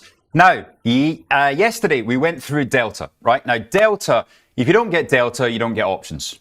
So, I want to look at it again and I want to go through the takeaways and then we're going to put it into a practical lesson. We're going to look at my portfolio, we're going to look at the Spider 500 and we're going to go through and we're going to get delta into your brain so it's there forever. This is a worthwhile 10 minutes to really understand what's going on in options world. Right, so our takeaways from yesterday. Delta is the rate of change of an options price given a $1 move in the underlying, right? So if Nike goes up by $1, what does your option price move by? If it goes up by $1 and the delta's 0.5, it goes up 50 cents. If the delta's 30, then it goes up 30 cents, right? So nice and easy so far. Delta can be used to measure the directionality of a trade and as a proxy for the probability of finishing in the money. Now, all that's saying, if you've got a positive delta, no matter whether it's in puts or calls or short or long, if you've got a positive delta, you want that stock to go up, right? If it's a negative delta, you're going to benefit from it going down. Now, with regards to it as a proxy for the probability, think of a coin toss, right? You've got two outcomes. With an underlying stock, you've got two outcomes. Is it going up or is it going down? So if I own a $100 call in XYZ stock and the underlying share price is at $100, it's a coin toss that it's going higher or lower. Now, what's the probability of getting a heads in a coin toss? It's 50, right? If your strike price is equal to the underlying price, it's a 50-50 chance whether it goes up or whether it goes down. Therefore, the delta is 50% or 0.5. Or, to put it another way, there is a 50% probability that the stock's going to go up and you finish in the money. It's as simple as that, right? All these Greek terms and the ITM percentage, that just makes it seem more complicated than it is. All you're saying is, I own a stock at 100 if the price is higher than 100 when the call option expires. If the stock's trading at 100 the day before, it's a 50-50 chance. If it's trading there a week before, it's a 50-50 chance, right? Now, the more the stock goes up, the greater the probability that you finish in the money, right? So if the $100 call option, if the stock goes up to 170, that's finishing in the money, right? It's 100 delta, or 99.8. So that's this probability idea. Now, point 3, delta can be used to accurately hedge the directional risk of option and stock positions. That's a little bit more advanced. We're going to look at that. We're going to do that in a practical method now. But this is the great thing where you can start to reduce the risk of those portfolios of yours, right? Because we know that 70% of people lose money trading CFDs and spread betting. How can we reduce that risk? My aim of this show is to get that number down so less and less people are losing money. And part of that is learning to hedge. Option deltas grow stronger as the option moves in the money and weaker as the option moves out of the money. Again, just think of it as probability. If that stock goes from 100 down to 80 and you've got the $100 call, it's going to be a lot harder for that stock to get back up to the 100 level. Therefore, the option delta is lower, and the option delta might only be a 20 delta or a 25 delta or even lower. Okay, so that is the takeaways from yesterday's class. I just wanted to go over that again. what we're going to go now is actually go to the Tasty platform, and we're going to run through it when it actually comes to putting a position on.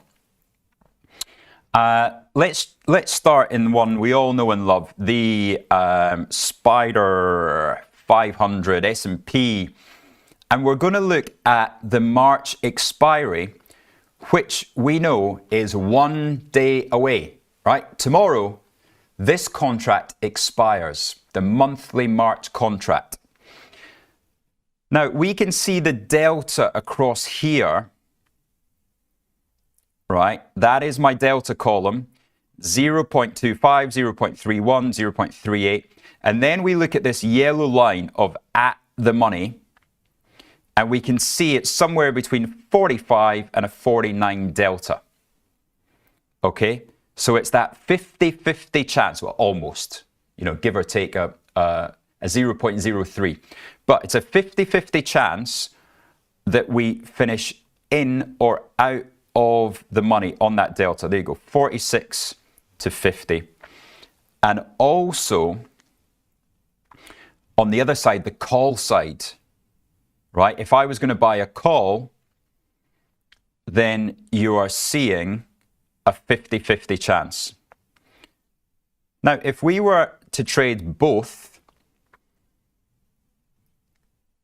the call and the put, right? I'm going to buy them both. I'm going to buy the call and the put at this 568 strike, which is at the money, right? It's at the money. What is the net delta? I'm buying a 50 delta option on the call side, and I'm buying a 50 delta option on the sell side. Well, how do we find out? We go down here, right? And oh, have I sold that? I've sold the put, haven't I? Okay, well, let's make sure we get it right. So buying the put and buying the call. Now you can see down here, I've bought a 568 put, cost me $4.60. And I've bought a 568 call and it's cost $2.80. Right? But look at the net delta. There you go. Theoretical change of an options price after a $1 change in the underlying security or index price. That's what we've just learned. The net delta is pretty much zero. Okay, so let's do it just one of them. If I buy a put, I want the index to go down. So I have a negative 49 delta. Right? But if I also buy a call, then what I'm really saying is I want it to go up or down by a lot, right? But my net delta here today is only 0.7. It's flat, right? Now, what about what do we think of this? What's going to happen tomorrow? We've got past the Federal Reserve, right? It was taken as positive, which I'm happy enough with. And I think it might go in again on a Friday. We might go up again. So I'm going to buy that 50 delta at the money call option. But I don't think it'll go up that much. I think it'll only go up 1%.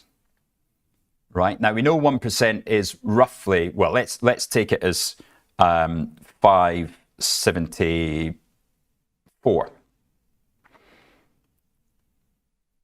I'm selling that call. So now I've bought one 50 delta call and I've sold, you see what that one is? A 21 delta call. I have sold a call. So that means I'm plus 49 minus 21 because I'm short of it. Right, we go down here, we check the trade. We say, okay, I've bought one 568 call and I've sold one 574 call. My net delta is 50 minus 21, as simple as that. That is your net delta, right? The long 50, and then I'm short a call, so I take the 21 off it, and my net delta is 28. Therefore, I benefit every dollar that it goes up, I benefit by 28 cents. Right? Now we'll come on to gamma. Right? That's oversimplifying it, but at the moment it is 28 delta. Now, what about the tasty method of selling strangles and selling iron condors and things like that? If I say, right, we've already come up from 563 yesterday to 567 today, right? The S&P was up 1% yesterday. So we're trading currently 567.6. If I say, okay, I think it might go up one more standard deviation, right? I think it might go up by the expected move. And the expected move is $7 from here. So the contract currently at 567. 567 plus 7 is 574. We go to 574. And I want to sell that to receive money. Right? So I've sold a call option at 574 to receive the money because I don't think the market's going to go any higher than that. Why don't I give myself a little bit of leeway, right? I know I'm not the smartest guy in the room, so I am going to actually take it up another 20 basis points, right, up to 575, just in case they rally this market.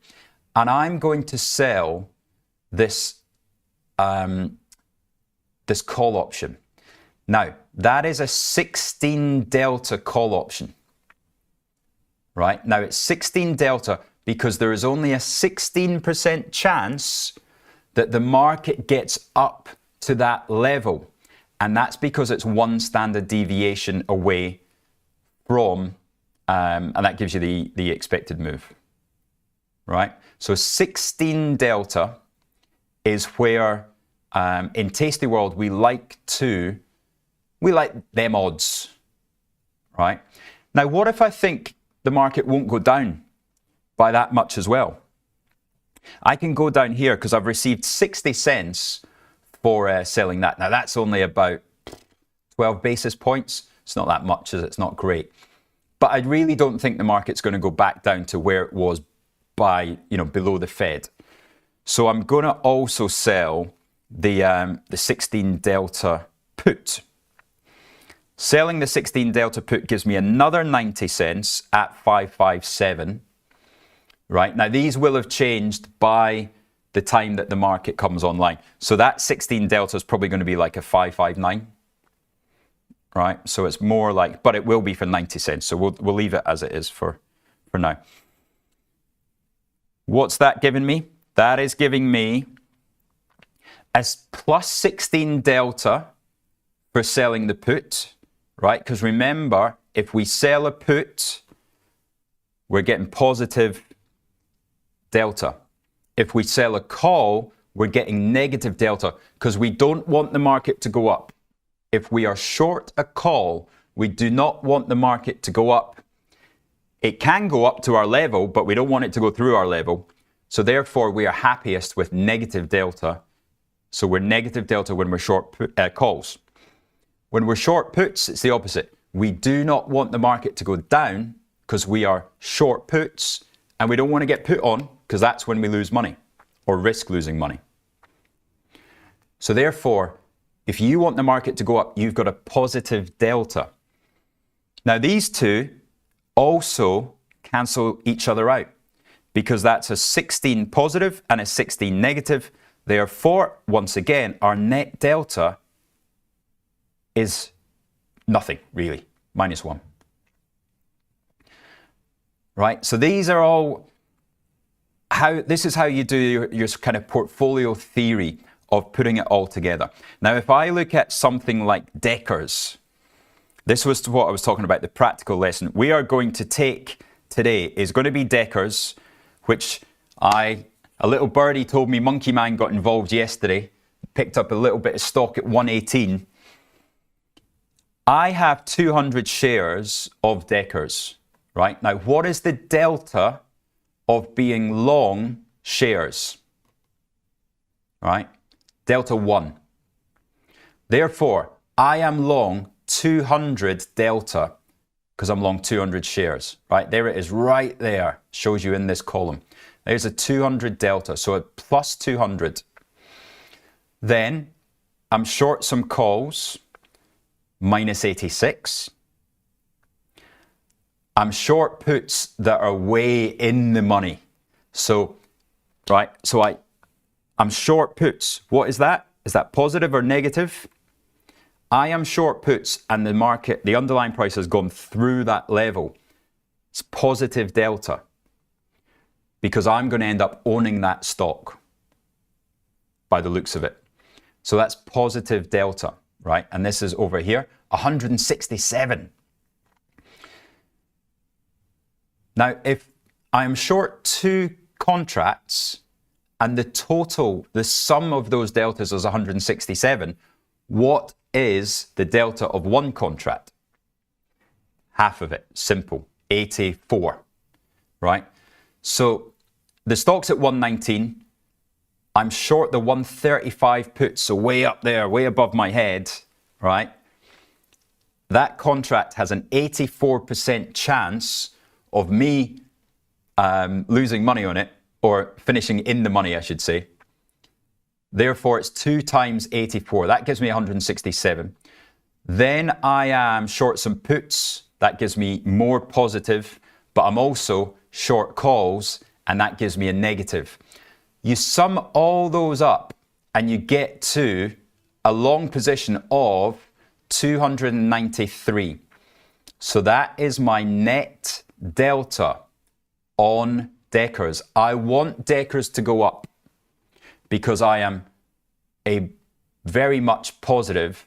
I get the P&L effect of owning 300 shares, right? So for every dollar that goes up, then it's about $300.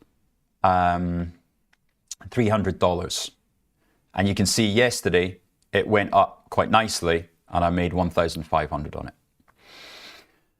Right, a very quick look at something that is flat delta. Well, okay, Lululemon, I'm short the 400 calls, way out of the money, way out of the money. That's only got a 14 delta, right? So I should probably close that at some point. And then what else is a nice simple example? Futures. I'm short 2 futures contracts. They are worth 50 delta each. And so I'm short 100 delta there. And that is the reason I'm short futures is because I can get the net delta of my whole book, right? The whole book. If I just sum all these together, then I know my whole book is around about long 180, I think it is. So my whole portfolio has a positive delta of 180. I want the market to go up. If I thought the market was going to go down, I could sell more futures and I could bring that net delta down to 0. Okay? That is the practical part of deltas. And if you can work through that, I know it's complicated, but put together yesterday's lesson and today's lesson, and if you get deltas, you're well on your way to becoming an options trader. Class dismissed.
Hey, trader friends, welcome back to Trade Expectations with myself and Martin Harris, the myth, the legend, the man who's going to talk to us about bottoms. And what we all want to know is this week, by the end of this week, will we know if we have hit a bottom? Oh, by this time next week, will we know if we've hit a bottom? Or even end of this week, Ben Hasselhoff says that he thinks if we have a peaceful session today, up or neutral, and tomorrow, he thinks maybe we've hit a bottom. Right. What does your put on your thinking hat, and what does your gut feel tell you? I think that historically, you would see a 14% max drawdown on average in the S&P 500. We haven't yet quite gotten to that, but what we did do, and I've prepared a chart that we can share, what we did see is 16 trading days to go from all-time highs down to the lows of S&P 500 this year, completely erasing all the gains that we saw. So really, really sharp drawdown. So on the screen, this is what I wanted to discuss, is that this is kind of where, on average, where the max drawdown is. We don't have max upside, so we're just looking at largest intra-year drawdown, thanks to, this is a chart from FactSet. And so you can see that kind of diamond shape at the bottom representing max drawdown. And on average, max drawdown or largest drawdown is 14%. So we haven't seen an average largest drawdown yet. So potentially there's still room for more. And I think it all depends on the kind of sentiment shift in the United States around, politically, what's going to happen. Is the government still going to interfere with free markets by imposing things like tariffs? A lot of negative consumer sentiment as well. We're seeing a lot of, empty flight information, concerns around leisure and hospitality, concerns around, the air transport sector. So that until that sort of sentiment starts to settle, we might be slightly worried about there being compressed earnings. And if we get an earnings compression, that's when we know that there's still more pain to come. If we don't, then maybe that was the time to buy the dip. See, the thing is, I think there will have to be an earnings compression and day of reckoning coming up, because we've already seen loads of big consumer names that have already said there are cracks appearing, and they have started warning about the outlook, right? So you mentioned some of them, airlines, the Uniteds, the Deltas, but we're also seeing Walmart, interestingly enough, saying that there are concerns now with the outlook due to all the tariff uncertainty hitting customers' pockets and how they spend. And to add to that, even I had Aaron here earlier in the week, and we were saying it was interesting that even the dollar generals, the dollar trees, they're all starting to also say that it's looking tough out there. Yeah, I think so. Like, you know, I've followed Walmart for a while. They were very early to kind of come out and talk about tariffs being the problem. They're not yet too concerned about their consumer. The real issue for them is that they have to pass on the tariffs to their clients, and that's where the sales sort of drawdowns are going to come. And this now becomes Walmart source so much of their product from China. So much of it is manufactured in China. Until there is some kind of settlement there between Trump and Xi Jinping, we're going to see, that same story repeated across all of American consumer businesses. Right, so let's drill down a bit more. So you're saying that perhaps, we're not quite there yet in terms of this week. If we do see a stabilization, could be a false dawn. Let's drill down to some of the other charts you've been looking at, one of which I find really interesting about the buys and the sells. Right. Let's maybe start with UK. So when we take a look at the IG platform, we've obviously got tip ranks embedded into the website. And so what I wanted to look at were all of the new changes. So we're looking at what analysts are now recommending as buys, what analysts are recommending as sells, and we might also have a look at stocks that have recently been upgraded to a 10 out of 10 smart score, if we've got time. So yeah, first chart that should be on the screen now. We're looking at UK stocks that are now upgraded to buy. You can see just on the right-hand side here, the action, we've got a lot of reiterated one stock upgraded to buy, Bridgepoint.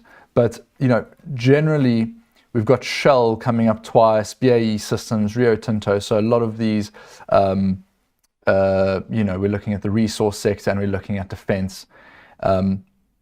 Slightly further down, I haven't got it on the screenshot, is Kinetic. And this was a stock that we spoke about as part of being in the defense ETFs. Kinetic now specializing in anti-drone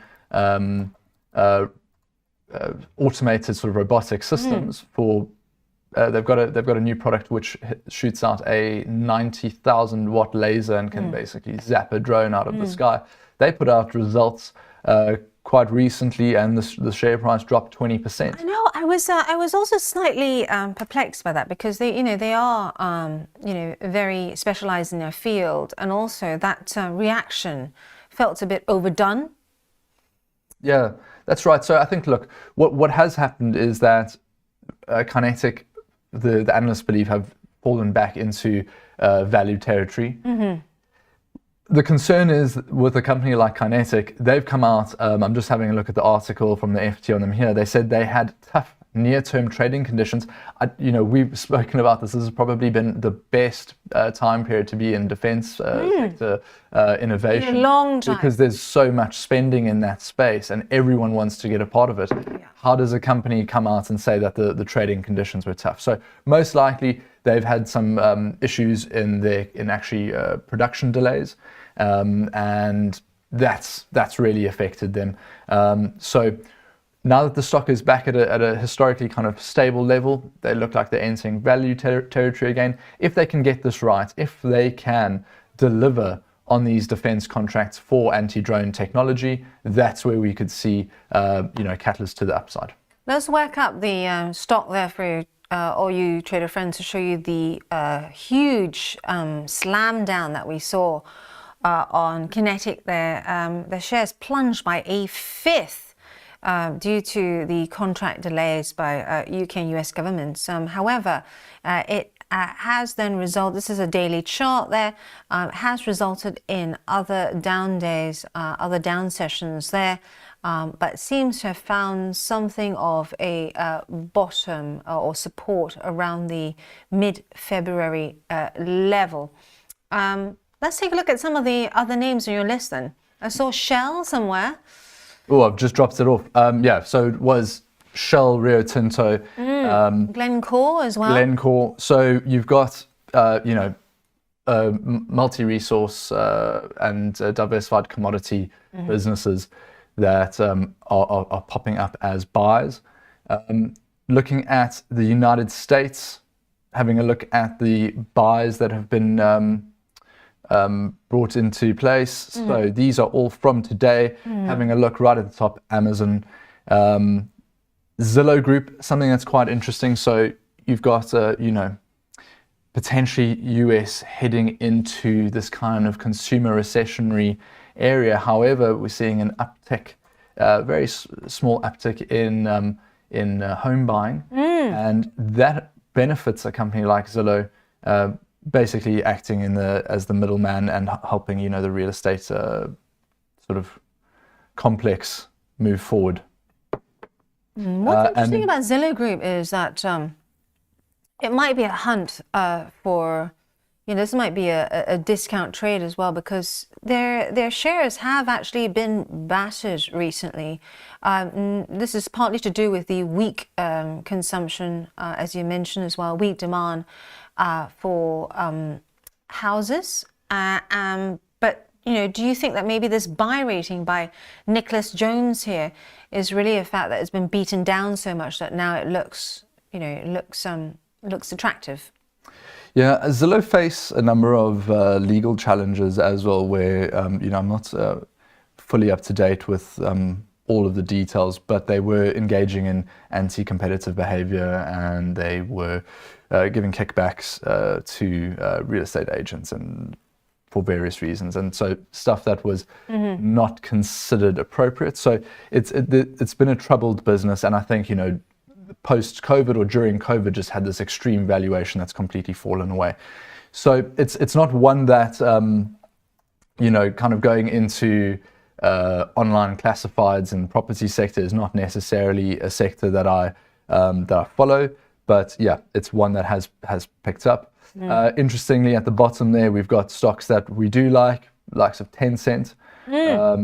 Speaking about Chinese media businesses, is just a really strong player in that sector, and any kind of positive sentiment shift politically, fiscally, and in the monetary sector really in China benefits the Chinese media giants really well.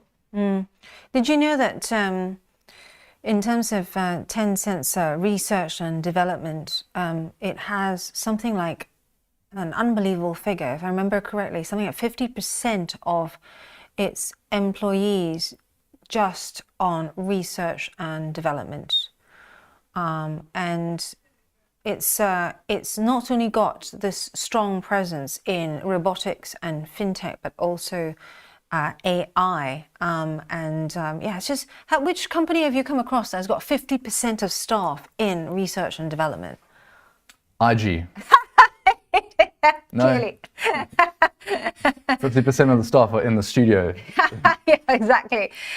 Taking a look at some of the others, tell me about these ones on the list. I noticed some well-known names. So we've got Southwest Airlines there, Arasax likes airlines. I know you sold out of IAG. Let's see. Yeah, here we're looking at the sells. So these are US companies that now have a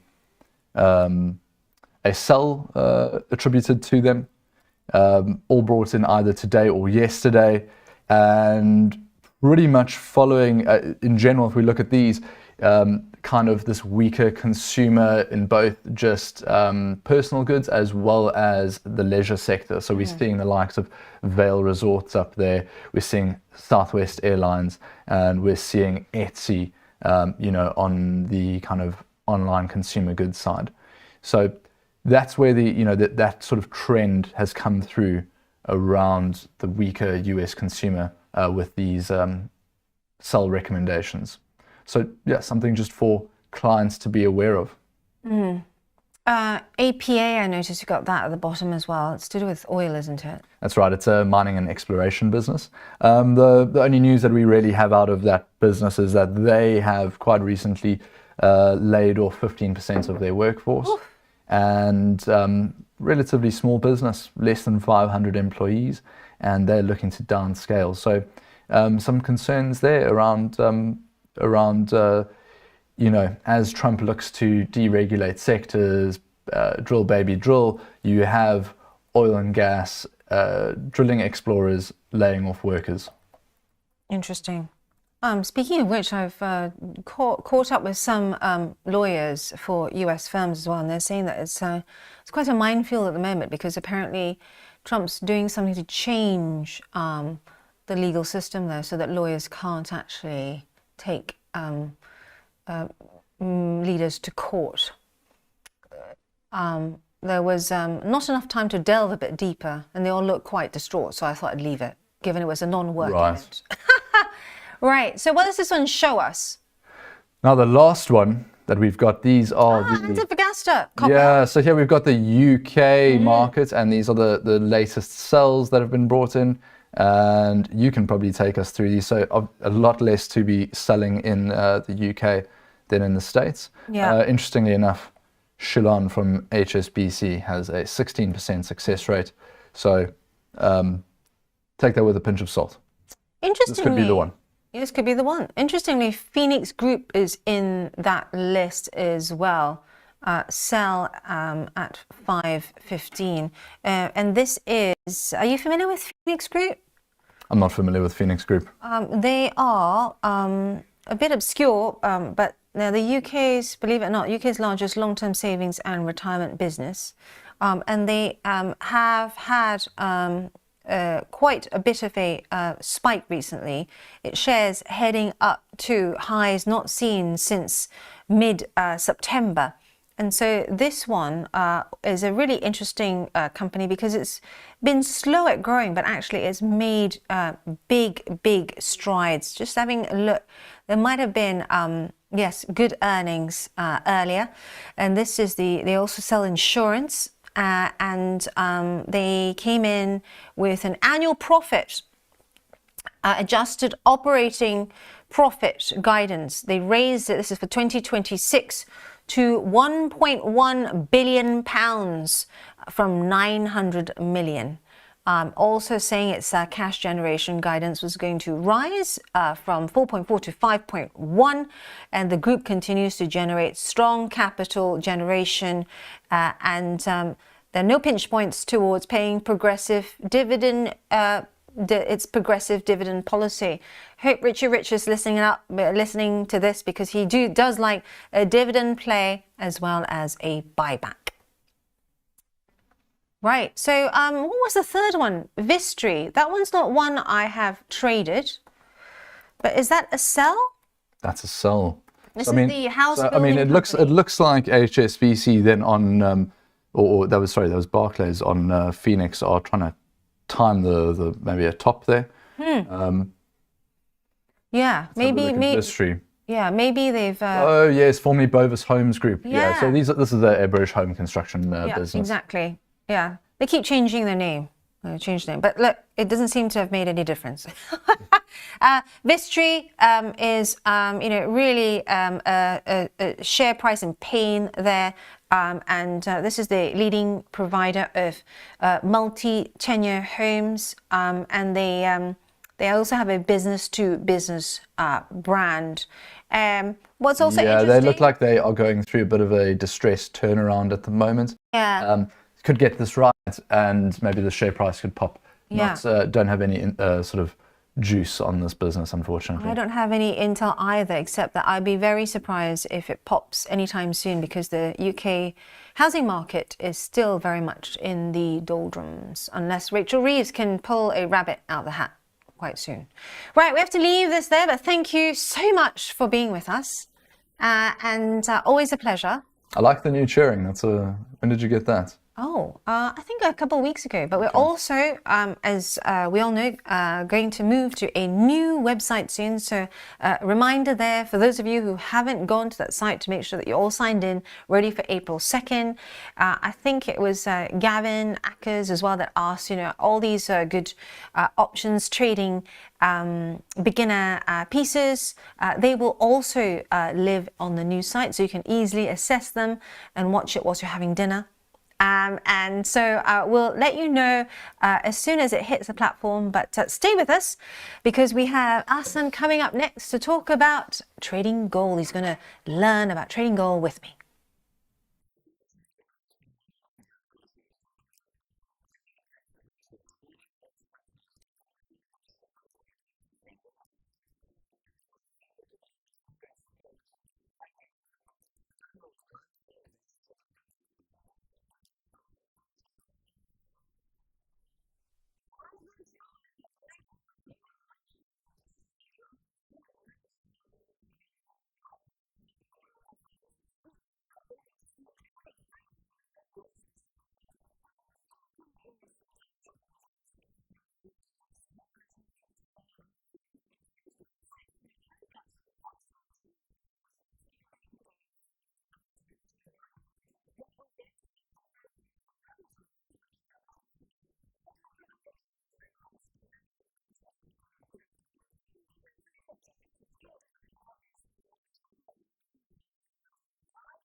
Hey, welcome to the show. And this is possibly, don't tell Rich, this is possibly my favorite part of the week.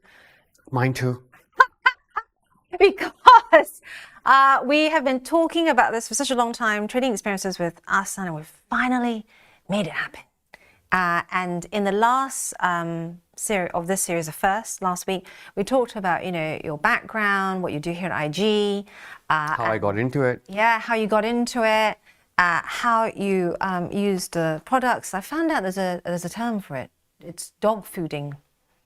I had no idea. Everyone's like, yeah, and just dog fooding. Dog fooding is when you are learning a huge amount about a product. Yeah. So you use it a lot, right? You use it a lot.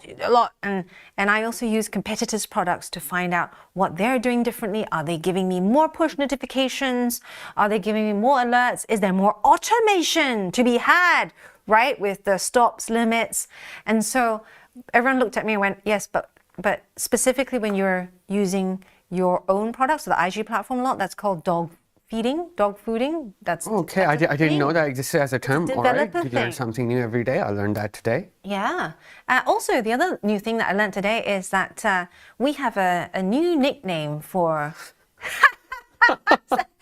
So he's Ash, and I've just learned what Ash. I was like, what is Ash? So a lot of people at my previous job, not so much here, used to call me Ash because that's the only way you can kind of shorten my name. And most people, a lot of my colleagues used to watch anime like I do. I'm an absolute geek, so they used to call me Ash, the Pokemon trainer, which was, well, I found that quite hilarious. So if you're the Pokemon trainer, what am I then? Does that make you the Pokemon? Oh God, as in, especially when it comes to like Mewtwo. Mewtwo. Can I be Mewtwo? Yeah, you No, can. You know. I don't know anything about the Pokemon universe. I know. Sadly, or not so sadly, I know way too much. Okay, well, you choose the Pokemon for me, right? So, Okay. so as the trainer, you've asked me maybe one that has to do with gold. If you asked me a lot about gold, Ange, tell me about the golden lions. How to use them on gold, and you are a fan. You're keen. That's great. That's brilliant because we're going to do this live, baby. Don't be scared. Yeah, no, not scared at all. It's wonderful. And you asked me once. You said, and why is it you are so fascinated and you're so drawn to trading gold? And I said, well, there's a reason for it. It's because I have grown up with it, and so I'm gonna pass this handy thing that I'm showing you here to him. Da da da da. I'm not giving you gold, not yet. Okay, fair enough. You have to pass the test first. Okay. But I am a goldsmith's granddaughter, and when I they didn't know sell that. gold, they sell it to you, and they put it in this nice packet, and it's also their signature inside, so you know where to come back to for more gold. Brilliant. And so, as a child, I would watch them go to buy gold. I kid you not, they would wait until the price was at a certain, kind of like our entry level. It was an acceptable level. They would drive it back across the Thai border, and they would melt it down and make all forms of jewelry. And actually, gold is, as you know, the reason why gold, and I'm showing you the chart here, has had such a strong, look at that, if I zoom out, maybe even to weekly, part of the reason why gold has always kept its shine or continues to glisten is because it keeps it's a way of storing It's wealth. a safe haven asset, Yes, right? And yes. especially when it comes to things like global uncertainty, uncertainty. Sorry, with regards to how the markets are functioning more geopolitically, as in it's the safest bet you've got out there at the moment. As in, that's one of the things I spoke about last time I was on, which we can kind of scratch that itch a bit more this time around, is like the macroeconomics of things and how they tie into it. Obviously, as in you can see from the chart on the screen that gold's doing great nowadays, but if you zoom in towards like from December to now, that area, it's as in if you kind of put like a moving average trend line there, you can you can see that it's only headed mostly in one direction, right? And uncertainty has a lot to play with it. Now, I'm a firm believer of like having as much information as you can, up for information. Always I've up for made information. I've made Ash some handy props. Okay, so up is green or blue on the IG platform, just to confuse us, and red is down. Okay. Yep. As in things, if you kind of break it down, right? As in having some understanding of how economics plays into your trading strategy does really help. You don't need to be an economy expert, right? You don't need to be an economist, but having a baseline understanding of the various factors that exist and what information to read with regards to what specific product you're trying to trade, right? That helps. Take gold for example. When you get up one day, have your coffee, and then you're ready to roll, right? As in when you want to trade gold, what are the first few things that you look at, as in pieces of information or reports that you want to read? What would you do on any given day? So I'm going to dial that back a bit. I'll answer that question, but I'll dial it back a bit, Ash, because we're going to put on your trade. Oh, okay. Yeah, we're going to put on your trade at the end of this, live here. First thing is, what is your risk and duration? So someone might want to put on a trade for gold, but they want to unwind today. Someone else might want it to unwind tomorrow. You know, Uncle John might want it to unwind and execute end of this year. So very different durations there. What is your duration? So that very much depends on the specific asset that you're trading, right? Something like gold in this economic environment, as in you could scalp. Yeah. Like intraday, but I let it run. So if I open up a CFD long on gold at the start of the year, it's up by what, 30 year on year, about 40%, 6 months, 30.5%, if I get my math right. As in, you've got the chart right there, you can figure that out. But There's a handy measure tool. But especially given like the policies that, like Powell's announcement yesterday, there wasn't a lot in it, as in there's still uncertainty in the market, as in the US isn't gonna kind of adjust their policy, and the US economy, going back to the macroeconomics of it, gold's denominated in USD, right? That's really matters what's happening in the US, and it's what, the fourth largest supplier, producer of gold as well, and it's got like quite a few reserves built up in gold as well. So that economy obviously matters. When there's still uncertainty in the market, right? What would you do? You obviously You go long. 100%. Yeah. But how long would you go for? Well, so this is the key. So how long do you want to sit on this trade for? If you're talking macroeconomics, then it sounds like it's a longer term trade, right? Yeah, exactly. Yeah. As in for gold specifically in this economy, slightly medium term. No, I wouldn't trade intraday unless I was seeking to scalp. That was not one of the strategies I used to apply when I was trading. It was a mix of like hold for like intraday trading as well, but hold for like a day to a week, 2 weeks even if the asset's doing great. As in that didn't play off well when I was trading platinum and palladium CFDs just when the EV market kind of went downhill, when the governments announced that, all right, we're going to slow down the rollout of fully electric by like 6 or 7 years. So yeah, as in for gold, I'd hold long, and I'd hold long for like I wouldn't day trade on gold. I'd hold it for longer. Okay, so let's just say, for argument's sake, shall we say till June this year? Yeah? I know that's a bit long maybe, but I'm just putting a date out there because I want to know what your duration is. Maybe just before April. As in I'd hold it for like a couple of weeks, maybe, and then kind of liquidate myself and then see where the market's headed and then go back in. For a re-entry. Yeah, absolutely. Perfect. Okay, so now we have, I'm writing this down. So now we have April. And the reason I'm asking you for this is because you've often heard me talk about kaleidoscope trading now. So we're not in normal trading times. This is like kaleidoscope. Everything's changing at the same time, right? And so you need to ensure, first, you need to know your duration. Second, understanding how you want to trade gold. There are three main ways. Obviously, there's physical gold, and I know you have some of that.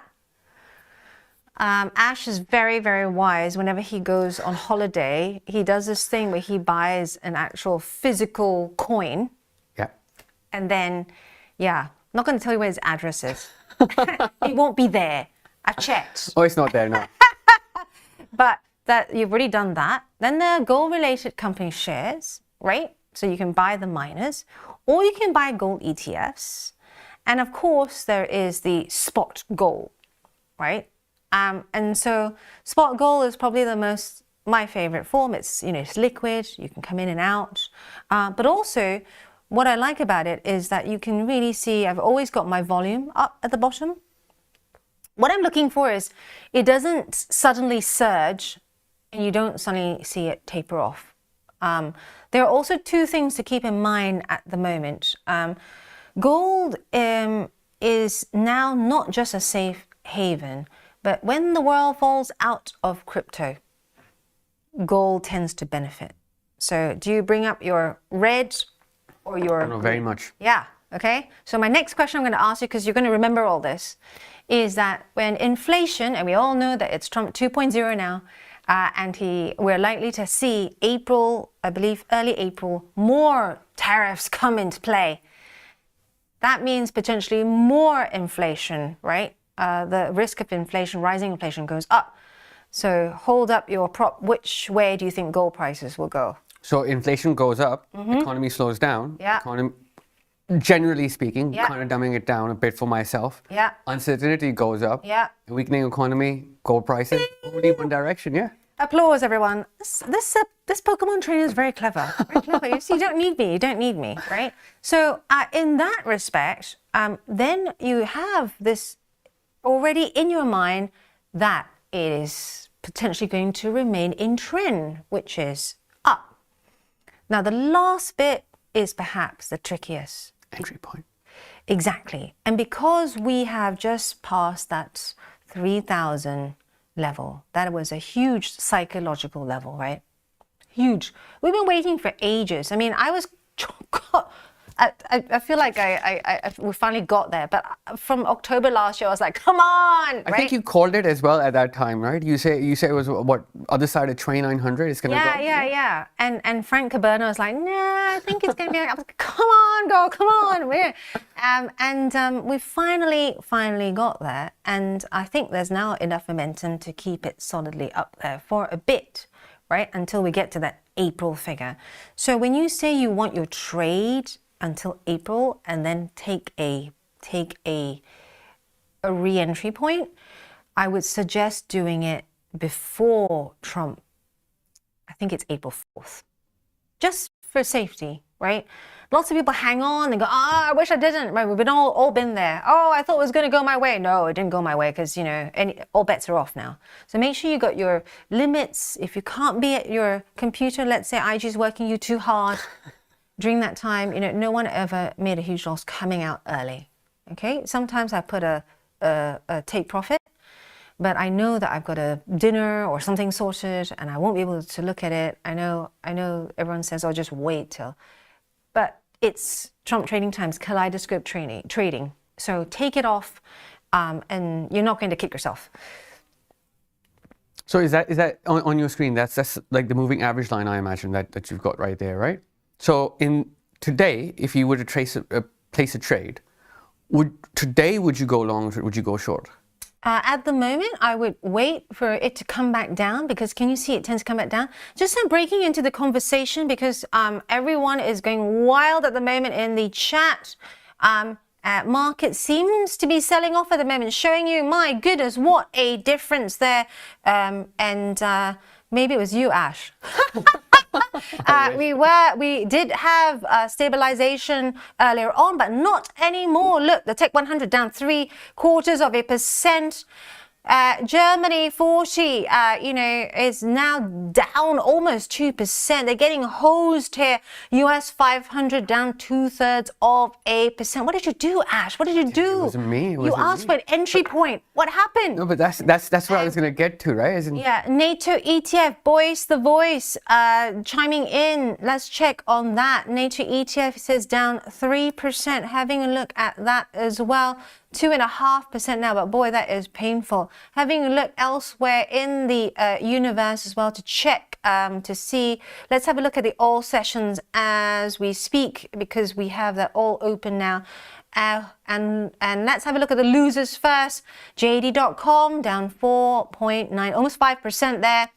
PDD also down almost 3%. So as I was saying, don't take your gloves off. It can change in a heartbeat here. And Ben Hasselhoff probably feeling vindicated right now, or not. I'm taking the mick out of him because he said that he thinks the bottom is near. Okay. Earlier on, he said, he thinks that it's starting to stabilize. I asked him whether this is a false dawn, because it's hard to call right now, right? With all this uncertainty. And he was saying that if we see a neutral day today, we see maybe an up down Friday, then maybe that was the bottom. The last few weeks, that was the bottom. But clearly not, people, because bring out your antiseptic wipes. It is a down arrow day again. Andrew McKilvey, Andrew, any views on Greatland gold chart? We'll take a look. At the moment, RSAC says we're having this down movement suddenly because Rich is shorting all defense stocks. Yes, he's taking revenge. I love it. That's how engaged our trader friends are. I love it. Away from our numbers. Yes. Has Trump been at it again? I'm just going to check my screens. If you come back to us, Cam, because sometimes you can find it if we get back on to some of these reads here. This is good. This is good for you because it shows you how quickly things can turn. And I can probably bet if I look at gold right now, you'll see a slight uptick. So let's have a look at that whilst I'm searching. And let's have a minute chart for you. Here we are. Is that ticking up in any way at all? I'm going to put that on whilst I'm looking out for this news here. We are starting to see a bit of a movement there. We're also having the PCMs also looking for a reason for the what they call the dump the markets. Right, can you find out and let me know when you see? But let's get back to gold at the moment. Greatland. Let's have a look at that very quickly. This, I have to say, Andrew, is not one that I have traded before. Is that right? But I will have a look at Greatland Gold after the show for you. So back to gold, because we have 2 minutes left. We are in an era where you really need to, whichever way you trade it, you really need, Ash, to make sure that you have stops and losses. So today might be your lucky day. If we see this tick lower, I'm just going to put this on the minute chart. No one really knows yet what has happened. But if this ticks lower and can you see I'm coming out to the left-hand side of my chart. And you're probably going, why have you gone out that far, Ange? Because what's happening here is I am trying to see where we last found support. Absolutely, yeah. That's one of the key things that you want to look out for, and make sure that you, as in it's trending upwards, right? So the moving average does kind of within a trend environment kind of provide you with some understanding of where the support's going to be. When you've zoomed out that far, that was the last time like price fell to this level, right? And if you zoom out even further, you can kind of see, all right, how many times has that been tested? Yeah. Over a specific time frame.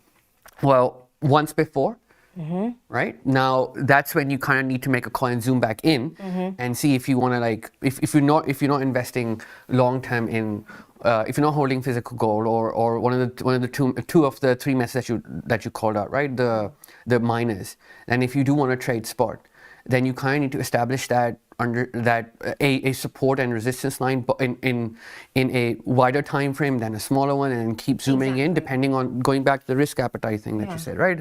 What is your risk? What are you trading, and how much you're willing to put up? And that should kind of outline how long you want to trade for, as well as directionality. So if now that there's greater uncertainty in the market today, and gold is So then, how long would you want to hold it for? I'd still say like maybe a week or two, and I'd still go long. Yeah. All I would add to this, and I would agree with you to April, I would go long too, but your entry point is important. Now, I have made a very loose sort of white line. See that white line there? It's not in any way technical whatsoever. I just drew it because I just needed, for my own sanity, the ability to see where the trend was going. And can you see recently, this is the daily chart, people, it has been traversing. You always see a drop below before it comes back up, a retest and retest, and before it crawls back up again, right? So it's likely to fall back towards that white line before it retests and it tries to get back up to that level again. So you would make a better entry if you waited for it to get closer? Absolutely, when it's closer to the resistance zone, which in this case is like just above the line there, right? As in, if you wanted to trade intraday, going short for like a short period of time wouldn't necessarily be the wrong decision to make here, because and the bar charts that you see at the bottom, right, volume matters as well. As in, if it's closer to the moving averages line, as in, or what volume are they trading in at that specific point in time, to give more credence to that level of support or the support zone that you call, right? And that would be a safer bet to kind of re-enter into the trade if you want to hold it up for a couple of weeks as well. Yeah. But again, if you trade intraday, and if you did go short for like a day or two, it wouldn't necessarily be the worst call there, right? We're ready to wrap, but one last question, which will feed into the trade that we are going to put on after this, and we're going to have to find out what's happening with the dumping of the markets at the moment. The moment we find out, we'll put it on the chat. But here it is again, your risk appetite. Would you put it on today or after Friday? Because tomorrow is a special day. Tomorrow is triple witching. So just based on my risk appetite, I'd wait. There we are. And we will be back with Ash next Thursday to find out how his trade went. Until then, I'll be keeping my eye on the markets. We'll let you know here first if we know what's causing the dump.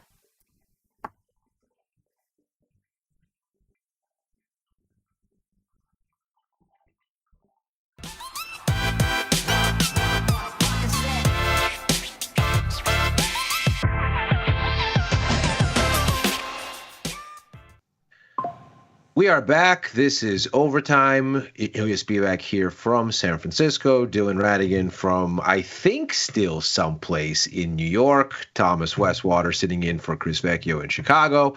Gentlemen, it's Fed Day. Congratulations. And you gave a therapist's interpretation of the Fed decision, which is that the market just wanted to feel like the Fed saw them, that they were being heard. And you believe that the market, all the metrics were, we'll call them favorable for those who are more bullish, I guess, meaning